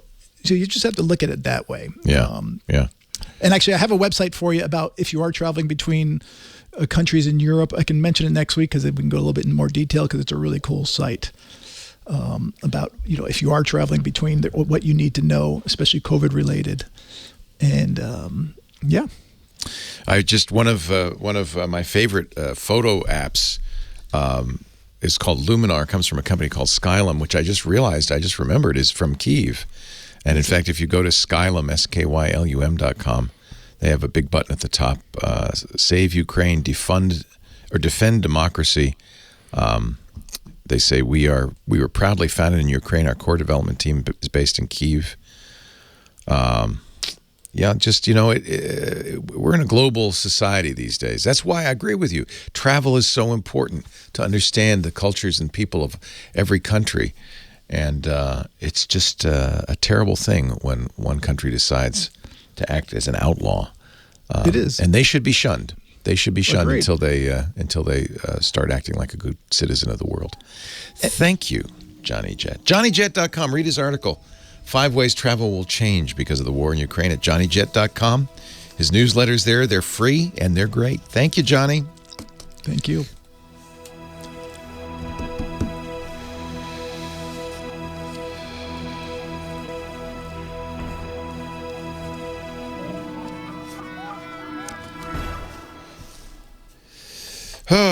So I didn't want to scare people about the dead body, but it was disturbing to see. That's very body. disturbing. Yeah. And the Lisa, person was after bound. we went, it was gang related. They said. Yeah, after we went to St. Petersburg, Lisa said, "I don't really want to go back there. I felt a hostile." She's very open to the energies of places and how people are reacting. I've been there twice and I enjoyed it. In fact, I wanted to go to Moscow. I wanted to see more of Russia. She says, I'm not sure I want to go back there yet. And now I'm thinking, maybe I'm you were definitely not going back. You were for a sensing long time. something. But I enjoyed it. I really enjoyed it. Oh, I enjoyed it, but it is. You could tell it was kind of a police state even back then. Oh, definitely. People. I saw the cops going up to people randomly asking for their passports. Yeah, yeah. And when you go in, they give you this card, and you got to keep it in your passport. Don't lose it. You can't go off on the tour. You can't you have go to stay anywhere. Your tours. Yeah. I got a quick question for you. Yes. So what do you recommend about with Apple tags? Do you think I should put some in my check baggage? I do. I keep one in my bag. The only thing to be aware of is, so I have one in my bag, which is helpful. Right. But when you then leave your bag in your hotel room and walk away, your phone will say you left your bag behind, and which is not super annoying. And in fact, it's just reassurance that it's working. Right. But you will get notifications when you leave things with AirTags behind. Right. Other than that, that's fine. But I was going to put one in my carry-on bag. I have one in my carry-on. Just God forbid it ever gets stolen. I want to know. Where they No, dump it's good, and because it needs iPhones, but there are so many iPhones all over the place. Less so in Europe. Depends what country you're in. In the U.S., they're everywhere. And so, in effect, you have a mass tracking network for your stuff. So, I carry on my keys, I have an AirTag. That's more because I lose my keys in the house than anything else. Yeah. But I have one in my bag. I have one in my purse. So, I think it's a good idea. They're cheap if you buy 4 of them. Yeah, $100. Yep. $99. Yep. And I got one more question from a reader. They asked me, how safe or unsafe is your phone as your electronic room key? And I was like, what? I'm not 100%. It's fine. But I mean, I don't think other people are going to be able to crack that code. Do you? No. Bluetooth historically has had some problems. It's using Bluetooth, but it's using Bluetooth LE, I think, in most cases. People are, of course, banging on it to make sure it's secure. I haven't heard about any problems. There certainly are problems with card key door systems. Right. Probably much more significant. So I think Bluetooth, I would say choose that. If you had the choice, I would choose the phone. Would you? Yeah. Yeah. I mean, I've walked into rooms where they weren't mine with a hotel room key. Yeah. Key card. The card key system, and there was a well-known burglary gang that had built a little fake card key that they get in any room, and they were going around, and they're not super secure. I think that this Bluetooth's new, so watch. People will be banging on it to see if they can find a problem with it. And one quick tip for people: always use that, to close the door, whatever you call it thing, the lock. At the top, because you can't access it. People can access that. Right. So, John, you're good. I'll tell a story about that. I hope you have are you going to be on just for the week or? No, a little bit longer. Okay. So are you going to be here next week, you think? Oh, definitely. I'll be there. Oh, you'll be somewhere. I'll be there. I can't wait. I'll be there. All right. Not in this seat, though. In some other seat. Yeah. All right. Well, have a wonderful trip. Thank you. All right. Take care. Take care. Leo Laporte, the tech guy, 8888 Ask Leo, the phone number. Back to the phones we go. Kevin is on the line from Pensacola, Florida. Hi, Kevin. Hello, sir. How are you? I am very well. How are you, sir? Doing great. So what I'm looking to do is upgrade my monitor. And that sounds simple, but there's a couple of factors there. So right now I'm using a dual monitor setup. Mm-hmm. And I'm thinking about going to a 34 or 38-inch ultra-wide. All I can say is you will be glad. That sounds easy, but here's the quirk is I remote into work now, with the post-COVID stuff, and I use RDP. Yep. And so I'm mimicking my dual monitor at work. And now it's going to be a single monitor. Will that happen with a single monitor like that? Do you follow? So work has 2 monitors. Yep. And I have 2 at home. And you have 2 at home. Really, it's a function of RDP and how you set up RDP at your home. Right. So it's not. So what you're mirroring is not necessarily what you're seeing at work. That you get to set with your RDP. So I would say don't worry about it. It will either you'll have a window on your existing monitor because it's not getting enough information from the PC at work, or it will spread out, as you say, to spread out. I wouldn't worry about it. I think that you're going to get the best thing you could get no matter what, regardless of the monitor. Well, the thing I liked about the ultra wide is the picture by picture was kind of neat. Yeah, I know that's not going to work in the RDP. Yeah, so it's what RDP capabilities there are. I mean, in RDP you can say I want to use all my monitors, and it will spread out. But it's not. I guess the thing to understand is it's not saying, oh, this is what it's showing at work, so I have to show the same thing at home. It's not. It's talking to the operating system, and so the operating system can say, no, I'm going to display this as a 34-inch 4K screen, and if the operating system can send that information, it'll send it, and RDP will display it. So really, it's I would say get the monitor you want at home, and RDP will accommodate it. Okay, because I could be overthinking this, but like LG has their own split screen software. Yeah, so stuff like that RDP won't really know about. That's what I thought. Yeah, there's some beautiful monitors out there. Alienware announced one at CES that I think is going to be remarkable. It's an OLED, which means you're going to. It depends how much image quality you want. But their OLED is actually surprisingly inexpensive. It's only $12.99. I have a very nice OLED monitor, 55-inch OLED monitor for gaming, and it's fantastic. But a bigger screen is always better. My wife uses a 49-inch, one of those ultra-wides. She used one at work and one at home because she does a lot of spreadsheets. And having that capability to stretch out your spreadsheet and see all the rows, all the columns, I should say, is phenomenal. So every bit of research I've seen says bigger is better when it comes to the monitor. The more you can see in one glance, the better. And honestly, I think a big single monitor is superior to dual monitors because you don't have the bezel. Everything's all together. And most operating systems now can handle it.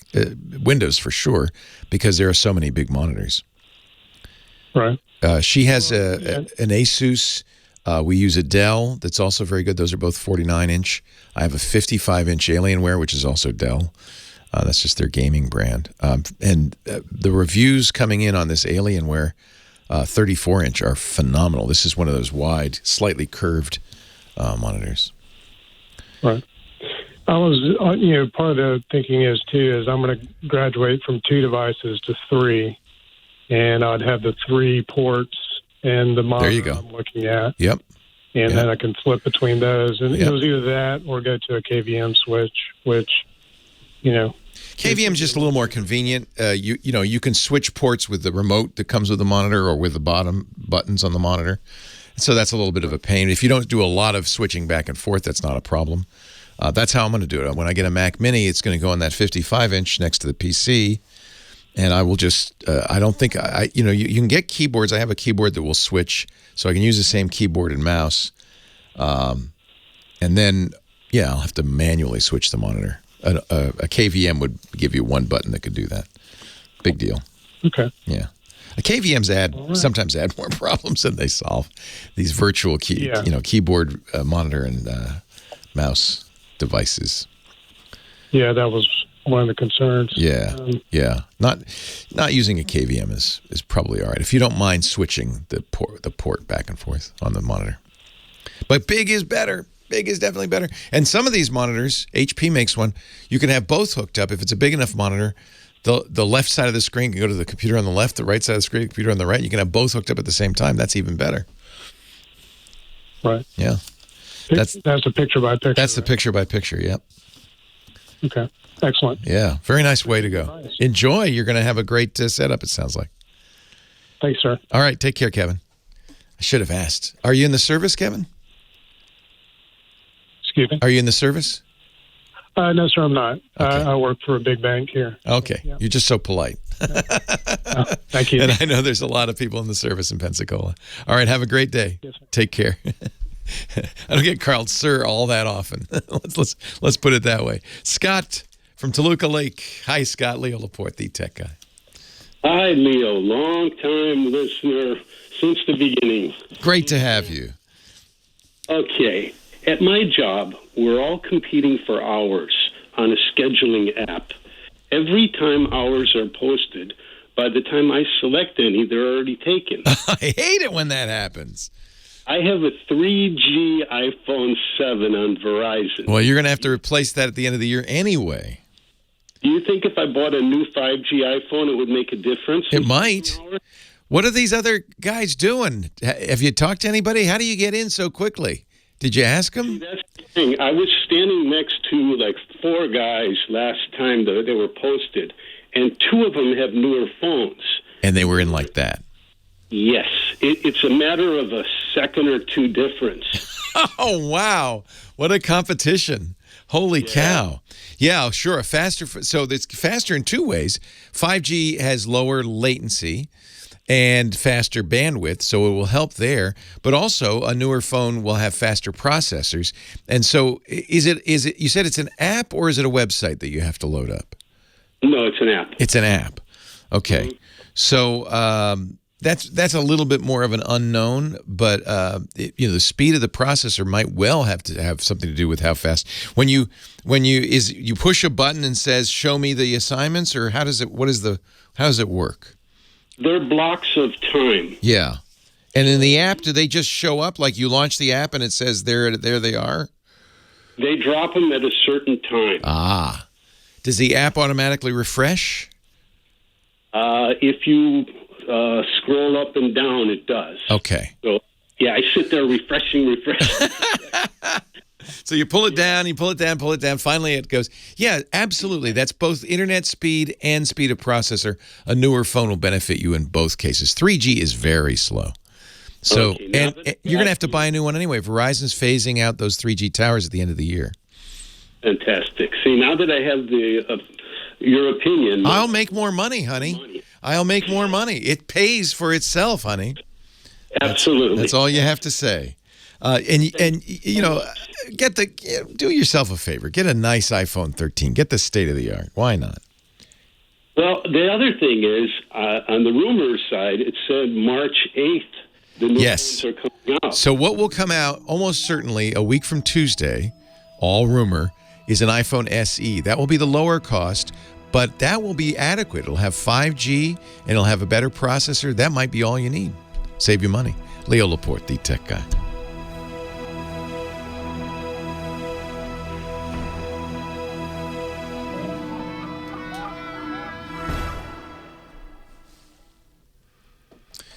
Yeah, so what Apple typically does with the SE is they'll probably put the A15, their latest chip in there, the iPhone 13 chip in there. It'll be an older body. I don't think it'll have a home button. We don't know. But the rumor is it will not have a home button. It'll be Face ID. So it'll probably be like a 10, or 10S or something like that. It'll have 5G. It'll have the latest chip. And it'll be about half the price of a normal iPhone. So that will be a good one to go with. But we won't know the exact details till the announcement. And we won't know if it's March 8th until Tuesday. But I think even though people don't have to travel to these events anymore, they're all streamed live, my guess is Apple will send out an invite on Tuesday. That's what they usually do. So all he said was he has a 3G phone, which by itself, I mean, I don't know what a 3G, the 3G iPhone's really old. That must be like a 3. Maybe the 4, right? It could very well be just processing speed. It's probably not a lot of data.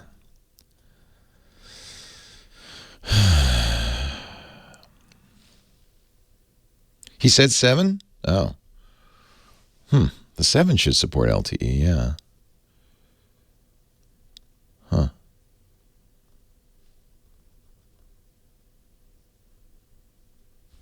Yeah, no, I know. That was the first one to support 3G.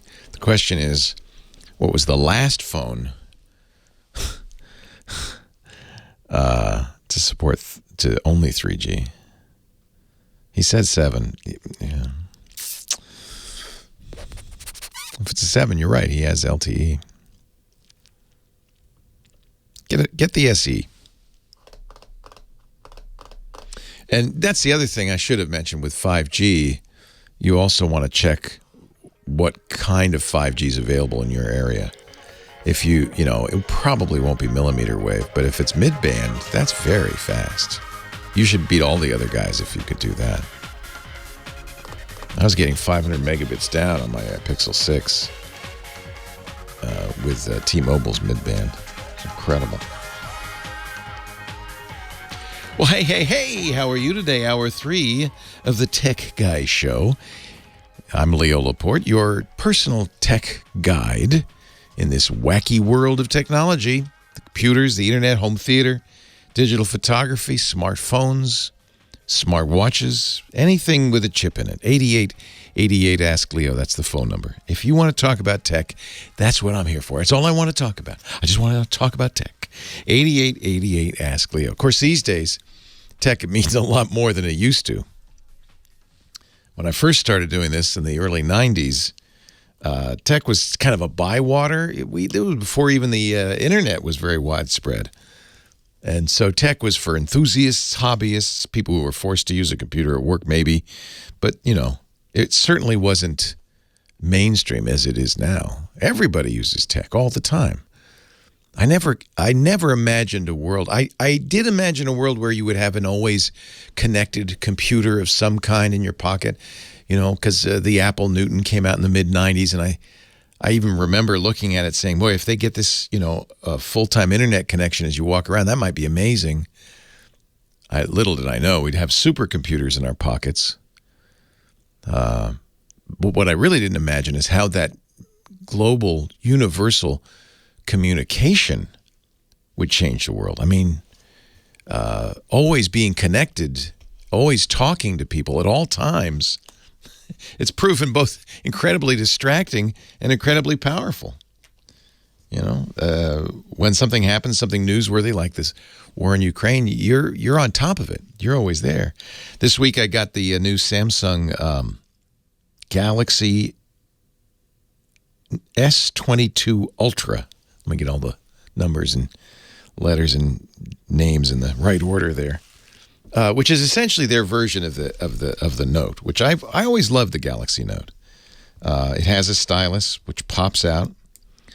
It has note-taking capabilities, but you can use a stylus as to draw for a user interface. I remember when the first Notes came out at CES, Samsung hired street artists and put easels up in front of them. They dressed them up with berets and in painters' smocks, and they had these street artists with their Galaxy Notes on easels doing caricatures of people and and things.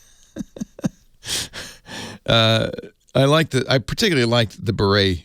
The beret really made it feel like a real artist's device. I don't see a lot of artists using Galaxy Notes, but I think people do like big phones. I think the truth of the Note was it really was something people wanted. It was such a huge success.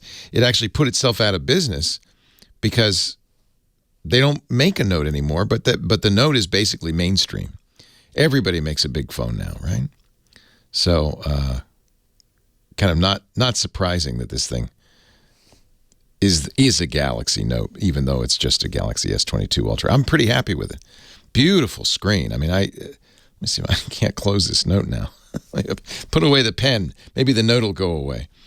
Yeah, you can tell I just got it. I haven't really figured out how to use it. It's a beautiful screen. Best screen I've ever seen. Better than the iPhone even, yes.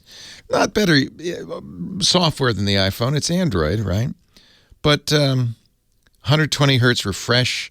I've got it set for 4K for no good reason, but the battery life is fine. And boy, if you like a big phone, it's a beautiful phone.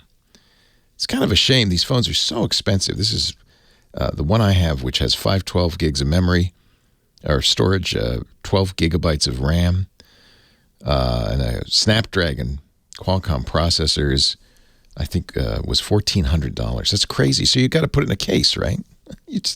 And then you don't get to see how beautiful the thing is. So I took it out of the case just so I can admire it. But I'll put it back in the case before I go anywhere with it.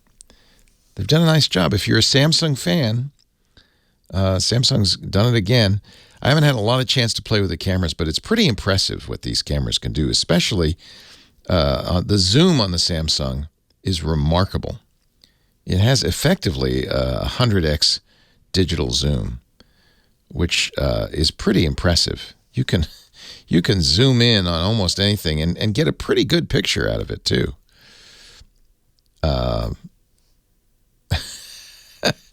It's kind of amazing, to be honest.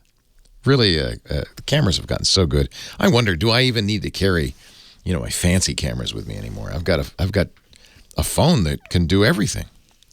8888 Ask Leo, the phone number. We can talk about that. The Samsung Watch. We can talk about the iPhone and the Apple Watch. There's a lot of technology these days. Come a long way since I started doing this in the 90s. Now it's everywhere. Everything we do now is soaked with technology. Julian, Los Angeles. Hi, Julian. Hey, Leo. How's it going? It's going great. How's things with my favorite tech JV? Things are great. I'm currently down here in beautiful Southwest Florida visiting my parents. Oh, nice. Some sun and warmth.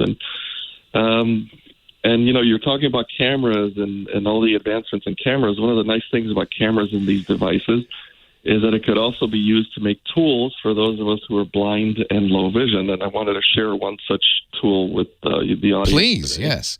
We should mention Julian calls from time to time. He is our expert. Wonderful piece about Julian in PC Magazine a couple of weeks ago. He volunteers to help blind people with assistive technology, and his website is techjv.com. He even puts his email and his phone number there. So a really great resource for our community and for everybody who listens. So, hi, thank you. And what is this new app? Tell me about it. So it's an iOS app, and it is developed by a very young programmer here. She's either, I think, in junior high or high school, getting a little help with her dad, or from her dad, who works in the tech industry. And they've come up with this wonderful little tool. It's called WalkAssist. Uh-huh. And what this app simply does is it helps in locating things like crosswalks, traffic signals, and it lets you know if you aim the camera just right, whether the signal is saying walk or don't walk. So this is very helpful. So it's using the camera on the phone to actually read the signal? Yes. Wow. I should say, just a little disclaimer here, this is not to replace your orientation and mobility training. I mean, obviously your instincts, your skills that you were taught and you've learned always come first. But this is a helpful tool to provide sometimes what is a missing piece of information. Just to explain a little bit how we cross streets normally is we go by the pattern of the traffic. We can't see the signal, so we have to go by the traffic. So if we're crossing a big street, we wait for the traffic that's parallel to us to start flowing continuously, and that indicates that it's probably the sign to walk. I do that too. That's a smart move. Yes. So, but there are some intersections where it's a small street intersecting with a big street, and there's a signal there, but there isn't always a lot of parallel traffic. So sometimes you end up waiting 2 or 3 cycles before you finally feel confident enough to know that it's okay to cross. And this is where an app like this comes in handy. Also, it comes in handy if you're newly blind and you're learning how to use these skills and you're wanting to know, when the traffic light's indicating to go along with the signal that you're getting from the traffic. So this is great even if you're just learning how to get around and cross the street. It just helps to tell you that, if there's a crosswalk nearby, because some streets have crosswalks like mid-block without an actual intersection, so it helps you locate those. Or again, if you don't have enough parallel traffic and you want to know, hey, is that light, is there really a light at the street, and is it saying walk or don't walk? So it's a great app, and I just think it's a wonderful effort on the part of this young student. And I might also say that they're very responsive. They recently put out an update that broke something, and I used the contact info from the App Store, and within 5 minutes, I received a message back. That's great. I made them aware of the problem, and they took care of it. So they're very anxious to get a lot of feedback and get this in the hands of as many people. And it's, of course, free, so no charge to use. So it should be in every blind person's toolbox. Bala Suresh, and you said she's a middle schooler? She's either middle school or high school. And wow. Also, it's her and her dad working on this. In fact, when they wrote back to me on my feedback, they were actually attending a science fair of some kind. I think she was participating in. So they can take care of me right then and there. But at least I got a response back saying, hey, we got your message. We'll get back to you in a while. That is awesome. That is awesome. And if anybody wants to learn more about Julian, I will put a link in the show notes to that great article about you by my friend John Kalish in PC Magazine. Nice coverage. You deserve it. I think you earned it. And I hope it didn't drive too much traffic to your website. No, it was great. And I might also add, you deserved what he said about you as well. He said some really nice things about you, and I think it was well-deserved as well. Oh, that's nice. By letting me come out here and give this information and help provide information when people need it, it's a wonderful service, and I very much appreciate it. Well, enjoy the nice weather in Florida. I hope you're having nice weather. Oh, we are. It's like 86 right now. How beautiful. Great. Nice. And you can find out more about Julian. We'll put a link in the show notes to the PC Magazine article, or you could just search for a blind tech consultant finds his calling. And, of course, techjv.com is Julian's website. Thank you, Julian. Boy, that's a great tip. Bala Suresh, her program is called WalkAssist. It's in the Apple store for iPhone. Thanks, Julian. Take care. Take care. Leo Laporte, the tech guy. We're going to take more calls right after this. 8888 Ask Leo. That's the phone number. 888-827-5536. Give me a ring.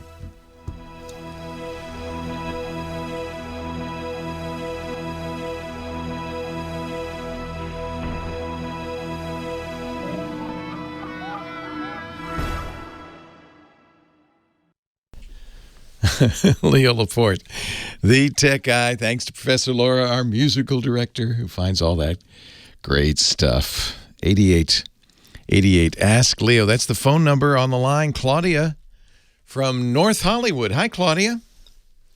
Hi. Hi. What's up, Claudia? Okay, I was playing this game called Word Cross. Oh, I thought you were going to say Wordle for a moment. Word Cross, okay. Word Cross. It's a word game. Yes. Anyway, it went blank on me. Oh, no. So, oh, yeah. Now, were you playing this on a website, or were you playing it on an app on your phone? It's an app on my phone. Okay. So, I... on Android or iOS? Android. Android. It's a Galaxy. Yeah, it's a Galaxy A32. Oh yes. Okay. In fact, I'm looking at the app right now on the Google Play Store. Word Cross from We Play Word Games. Cross. Looks like fun. Right. Yeah. It's okay. It's okay. So, except when it goes blank. But it went blank until it goes blank. Yeah. And I restarted it. Or I restarted my phone. That didn't help it. I actually turned the power off on my phone a couple times. That didn't bring it back. So every time you came back, it was just blank. Blank. Blank. I blank. Just a black screen. When I went to, I reinstalled it. I took it off. You reinstalled it, and it's still blank. Still blank. And I did that about 4 times, and it just blank. Somebody doesn't want you to play word cross, I think.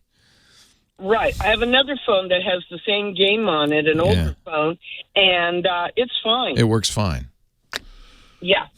So I don't know if it's the word cross people, my phone. I don't know what it is. I am looking at the reviews right now on the Play Store, and no one's reported an issue with the game. In fact, its reviews are, almost universally positive, 4.7 out of 5. So that's always the first place. If there's a problem with the game, you'll hear people like you posting, and they'll say, it went blank on me. But I see somebody February 20th, just a few days ago, love this game. February 25th. Wait a minute. Let's see. Oh, hey, look. Oh, look, February 25th. Well, I'd made it to a high level, and the app decided to go black on my screen and not return. I uninstalled the app and reinstalled it. It still won't come up on the screen. What's the glitch?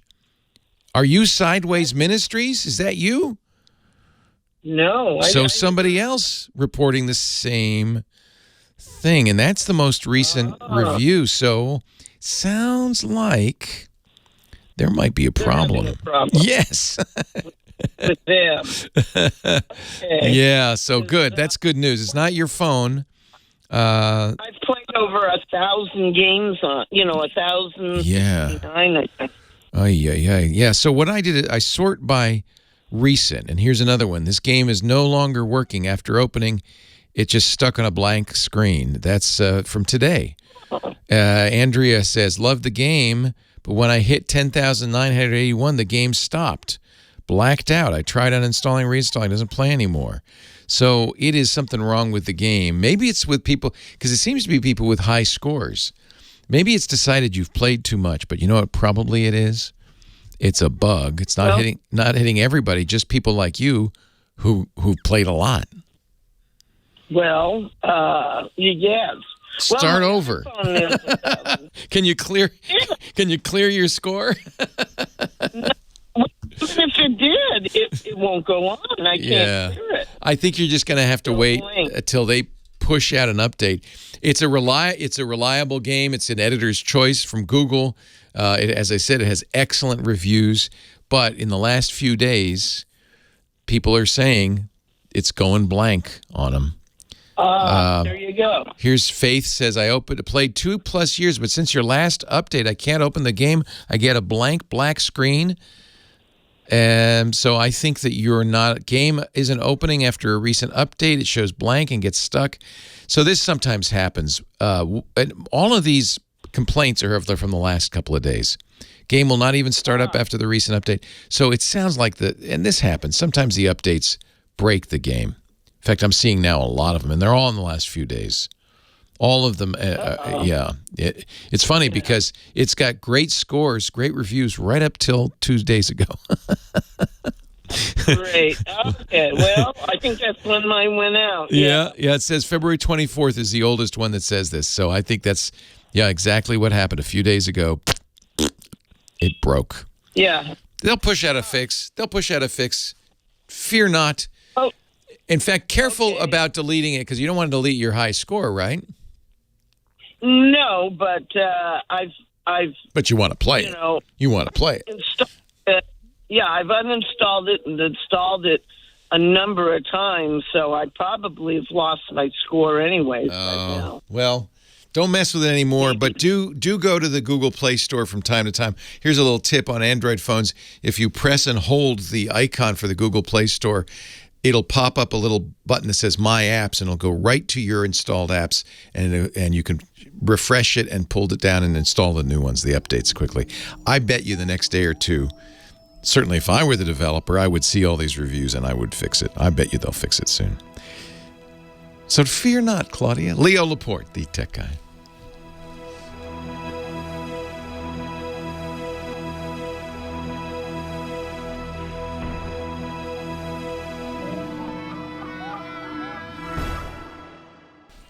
Oh, my goodness. That's a little adult for this program, don't you think, Professor Laura? Leo Laporte, the tech guy, 8888 Ask Leo. Jerry's on the line from Hatfield, PA. Hi, Jerry. Hi, Leo. May I caution you never lend anything to Kim and have her or think she's going to forget about it. What is that? What did you lend out? No. I'm saying she's got a memory like Mary Lou Henner. Oh, she remembered you. I called up. Yeah, she said, "Oh, you get that lousy Magic Jack and your jersey." She totally remembers you. That's great, Jerry. Yeah.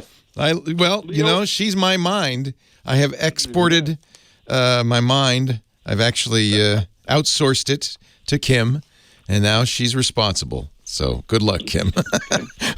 So what's going on? Well, Leo, I currently have a Samsung TV, and I can't upgrade the browser on it. So essentially, it's a dumb TV. Okay? Yeah. Now, what I was thinking before I go out and buy another TV, because my screen's starting to go a little bit. Yeah. What if I would buy a large monitor? Yeah. And a desktop computer with video cards in it. Yeah. And a tuner card. Oh, and use that instead. Well, yeah.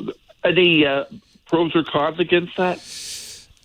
So these days, when you buy a TV, you'd be hard pressed not to get a smart TV. And what is a smart TV? It's a computer. They build in kind of low cost, low quality components, not the fastest chips, because they don't want to bring the price of the TV up too much. I mean, you can get in the TV for $300 or $400. How much of a computer can be in there? But it's sufficient to plug it into the internet and stream video. But it also, by the way, and this is my argument against smart TVs, is smart enough to spy on you.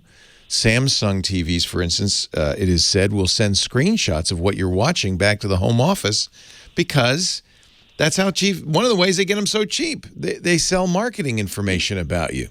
So I always say, don't connect that smart TV. You'd be better off, in fact, I think, if you just used a dumb monitor and hooked it up to a computer, because computers you could put privacy protection on, right? You can block that kind of nefarious spying easily. So I think your idea is a good idea. That's the other problem, by the way, is they don't update the software on these smart TVs very often. Samsung sold a refrigerator with a browser.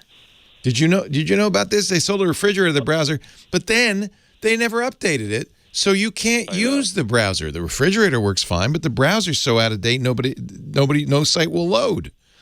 So some places a browser belongs. I don't think in major appliances is one of them. So I like your idea. Now, a monitor is actually going to be more expensive than a TV, right? Right. But you could get a smart TV and use it as a monitor. We had a caller last week, and I probably my data is out of date, but I said, well, I don't think TVs are as good as monitors. But nowadays, because of 4K, the quality of these TVs is actually pretty good. And if the text looks good, you can read it without eye fatigue, it's as good as a monitor. So you have an interesting idea, which is get a smart TV because they're bigger and cheaper. Use it as a monitor. It's got an HDMI input, like most computers have HDMI output. And actually, you will protect yourself because you won't connect that smart TV to the internet. It's just a TV. It's just a display. Connect the computer to the internet. Use the browser on the computer, which is getting updated. Yeah, I like your idea. I think you're exactly right, Jerry. I think it's clever. Has anybody done that? Yes. Any opinion about like Happy-On makes TV cards and all that kind of stuff? Yeah, because the TV is basically a monitor now. In fact, John, our studio manager, when I got this call last week, and I was saying, well, I don't think you should use a TV for a monitor, I was being old-fashioned. And John said, what are you talking about? I use, what was it, John, a 40? You're using an LG C-Class OLED, which are very nice TVs, and yours is 47 inches, John, you said? 47 inches, and it works fine as a monitor, right? It's a good monitor. He said text is great, no eye fatigue, because they're now 4K. And that was the difference. The old days, the monitors were designed to display crisp text at any resolution. But now that we're getting monitors, TV monitors that are 4K, I think that it's safe to say they're high enough resolution. The other thing you'd want to worry about is color bleed. The way they make a white R on a black background is with RGB pixels. And if there's any color bleed at all, maybe there'll be a fringing around that R, which should be just pure white. It might be a little red fringe around it from the pixels. If you notice that, that's not ideal. You see that on some monitors too.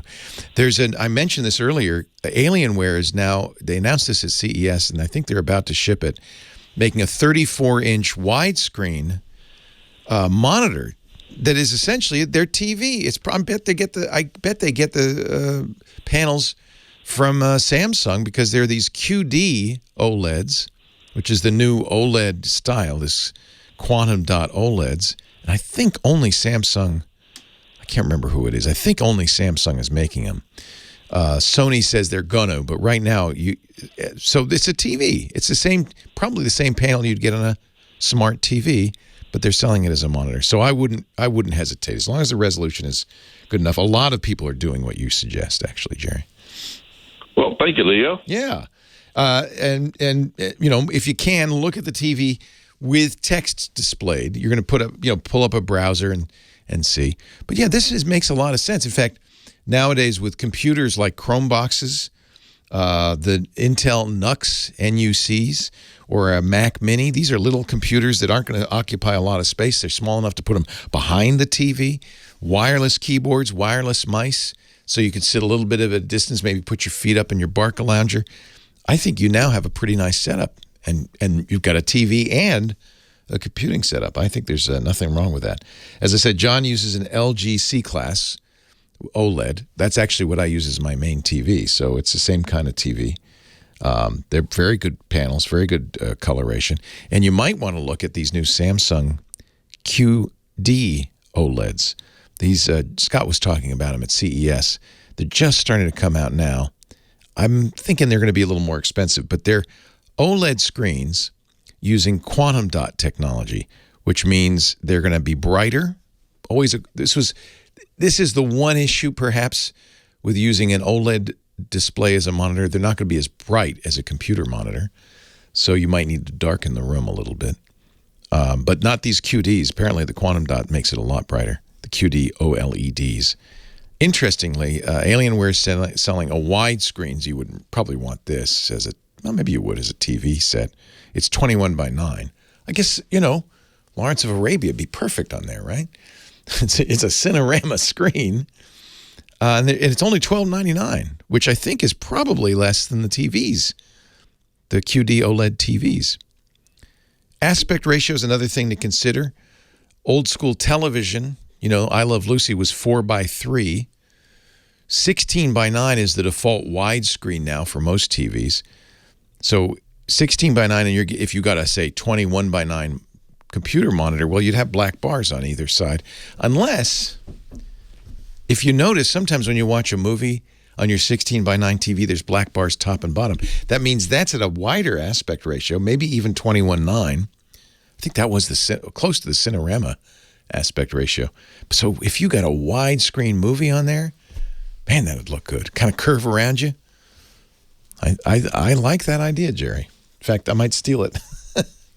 8888 Ask Leo. Actually, don't call because we're almost done. Just enough time for a gizmo or a gadget from our gadget guy, our gizmo wizard, Dick Debartolo. He's coming up in just a little bit. So I won't give out the phone number because that's the last segment of the show. I will give out the website, though, techguylabs.com. I'll put a link to this new QD OLED Alienware because that looks like a good thing. I'll put that in the show notes, techguylabs.com.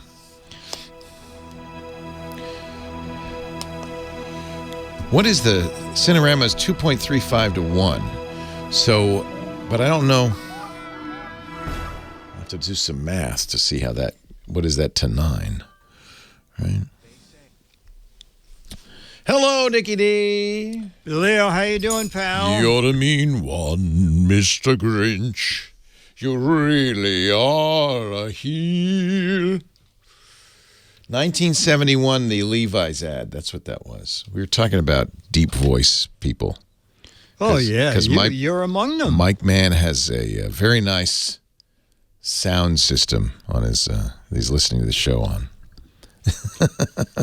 Oh, so when you're on, all the dishes vibrate? Yes, exactly. So I'm talking like this.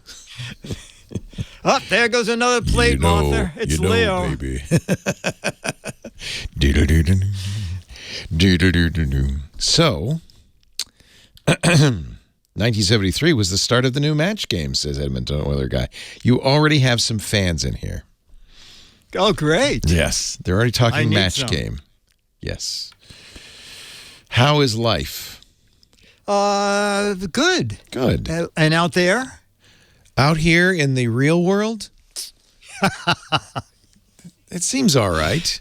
Do you live in the real world at all? I not try even not close. to. No. You and me both. I just live in my hot tub. Yep. Oh, now expected. I just bought Lisa a new monitor. And then Amazon's saying, oh, we're very sorry your delivery is late. Now expected Sunday or Monday. Oh, that's not the end of the world. Oh, okay. I bought Lisa because she wants to hook up her laptop instead of, because she's got an old iMac. So I bought her a nice new monitor.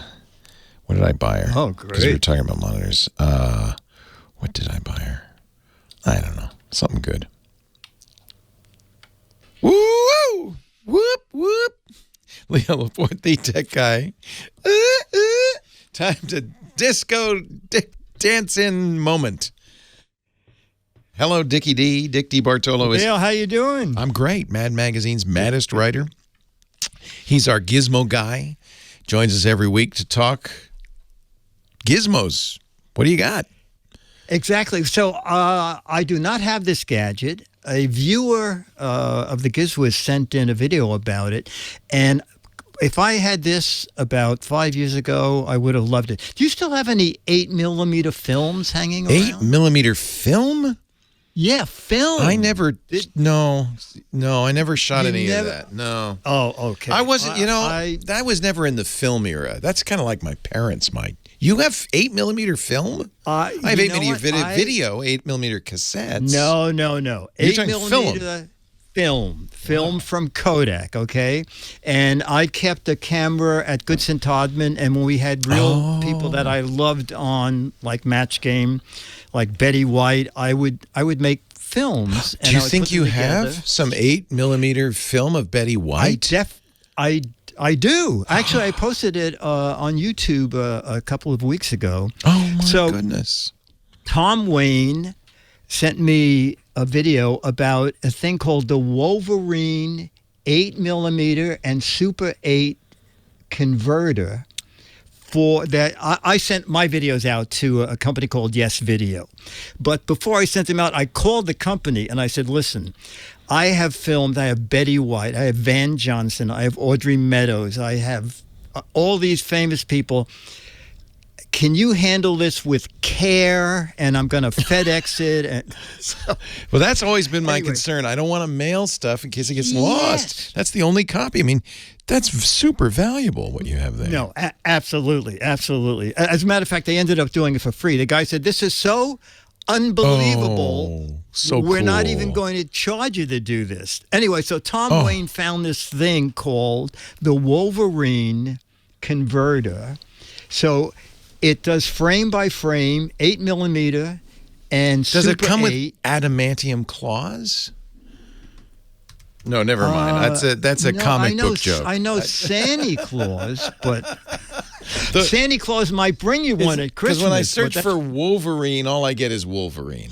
How do you spell? Oh, okay. How do you spell Wolverine? Well, just go to I Visit You, and yes, okay. There's a link there. Gizwiz.biz. Okay. Yeah. And also, I emailed him back and I said, Tom, can you send me a little video of something you actually transferred and digitized? And he sent me a little 30-second video. I also put a link to that up there of his father's 1960 Cadillac convertible. Wow. So this looks like one of those old moviolas that they used to edit film with in a movie studio, where it's got two reels where you put the film and a thing in the middle, but instead of editing it, you're actually digitizing it. Exactly. Oh, so wow. you put in a SD card, for some reason only up to 32 megabytes, and it transfers. So if you're. That is a nice pink Cadillac his dad had. Boy. Well, yeah, that would take up 3 parking spaces. Look how long it is. Of today's cars. Is that Jiminy unbelievable? Christmas. It's an Eldorado Biarritz convertible with a sofa in the back seat, it looks like. Yeah, Holy exactly. A swimming pool. I think there's a swimming pool and a hot tub. He got all the options. Talk about a boat on wheels. But that's cool. So this was shot in 8mm film. Yes. And he was able to use the Wolverine to convert it. Exactly. Wow. Exactly. Now it's not wildly expensive. It's $300. It's if you've got a bunch of $299.95. film, it's worth. So it does 8mm and Super 8, which is cool. And Super 8, and there's basically video it's projecting it, I would guess, onto a pickup, like a camera pickup, and then because that's basically how you would capture it otherwise. So it's projecting it onto a camera and then taking that picture. Wow. And it's doing it in 720p at 30 frames in MPEG-4. So then you can either take the SD card out of the device and put it in your computer and then do whatever you want with it. It seems like a great idea. He's using this to convert your old home movies from the match game. Well, I already had mine done by Yes Video. But when I saw this, I thought, you know what? If I had this when I was a few years ago, I would actually. I may still buy one because I actually have the cans of film here. Do you still have stuff that's not been digitized? I have a couple. I have a few things. I don't. So how many reels did you shoot? Oh my gosh, I shot. So you were the guy that they've got. Oh gosh, here comes Dick again with his camera. Oh, smile, everybody. Normally it was with the celebrity in the dressing room. Like Jane, I said, Jane, I do these silly movies. Do you mind doing 30 seconds of saying, no, I don't want to be in your movie? And they'd play along. They would love it. Oh, they would love it. Only once in a while someone would say, Dick, everybody else is saying they're in your movie. Can you do something with me? What are you? They don't want to be in it. What are you kidding? Oh, that's so cool. Yeah. So, are all of your digitized movies on YouTube, or? You know what, Leo? They were on YouTube for about 20 seconds because all the background music is all copyrighted music. So I got an instant hit. So then, is the background music something you added, or was it actually? In the dressing rooms, there was music playing, or I added it. Oh, that was your mistake right there. Yeah, exactly. Yeah. So can you go back through it? Do you have the original? And you know what I did, Leo? It's very funny because I bought this record collection from Valentino Sound Effects. Actually, the collection is $1,500. There you go. Put some crappy music behind it, and then no one will complain. This is what happened. I traded him out, the $1,500 collection, by taking the guys out on my boat to an airport. Nice. So that they could make new sound effects records. I took them out in the ocean so they could get a buoy. Oh, nice. And so I put all that music in. I got another hit again because Mr. Valentino died and sold the company. Oh, Dick. And so the new company. Yeah, royalty-free should mean forever. Forever. Yes. Apparently not. Yes. No, apparently not. So would you just post them without music sometime? Because I'd love to see these. Yeah, maybe. Oh, yeah. Maybe not. Could do that. Maybe not. I could do that. You don't want to? Well, I could get totally free music. Where's the Betty White stuff? It was on Facebook and on... I'll find What's it for you. What's your YouTube channel? What's your YouTube channel? The Gizwiz. The Gizwiz. Is it there? It should still be there. Unless copyright took it down? It's silent. Oh, good. Silent's always safer. Yes, exactly. Yeah. Exactly. Oh, because I would... So this was Betty White back in the days... Maybe people don't know that you were a writer for the match game. You saved the match game. Yeah. It's on Facebook, Leo, not on my channel. Oh, I don't have Facebook. Yeah. What's this Facebook of which you speak? Facebook. Are you off it? Oh, I've been off it for years. Why are you on it? It's horrible. So you're posting it on Facebook? And Twitter. And Twitter. I've heard of Twitter. Yeah. I'll have to get a Twitter account. Okay. What's your Twitter handle? Facebook's having... The Gizwiz. At the Gizwiz. At the Gizwiz. Dick Debartolo, go to gizwiz.biz. That's his website, gizwiz.biz, to see more about this Wolverine, which is really, if I had 8mm film, I would get this because you want to save it. That film isn't going to last forever. Digitize it. You could share it and put it on YouTube and whatever. You can also find the What the Heck Is It contest, a chance for you to win an autographed copy of Mad Magazine. I've got mine right here. Just a few more days. Last chance. Last chance. Autographed copies of Mad for the best right answer or the best wrong answer. It doesn't matter. Gizwiz.biz. Click the What the Heck Is It button. And, of course, gizwiz.tv for his podcast. Thank you, Dickie D. Thank you, everybody. Thank you, buddy. See you next week. See ya. Bye. Well, that's it for the Tech Guy Show for today. Thank you so much for being here. And don't forget, TWIT, T-W-I-T. It stands for This Week in Tech, and you'll find it at twit.tv, including the podcasts for this show. We talk about Windows on Windows Weekly, Macintosh on Mac Break Weekly, iPads, iPhones, Apple Watches on iOS Today, security on Security Now. I mean, I can go on and on and on. And, of course, the big show every Sunday afternoon, This Week in Tech. You'll find it all at twit.tv. And I'll be back next week with another great Tech Guys show. Thanks for joining me. We'll see you next time.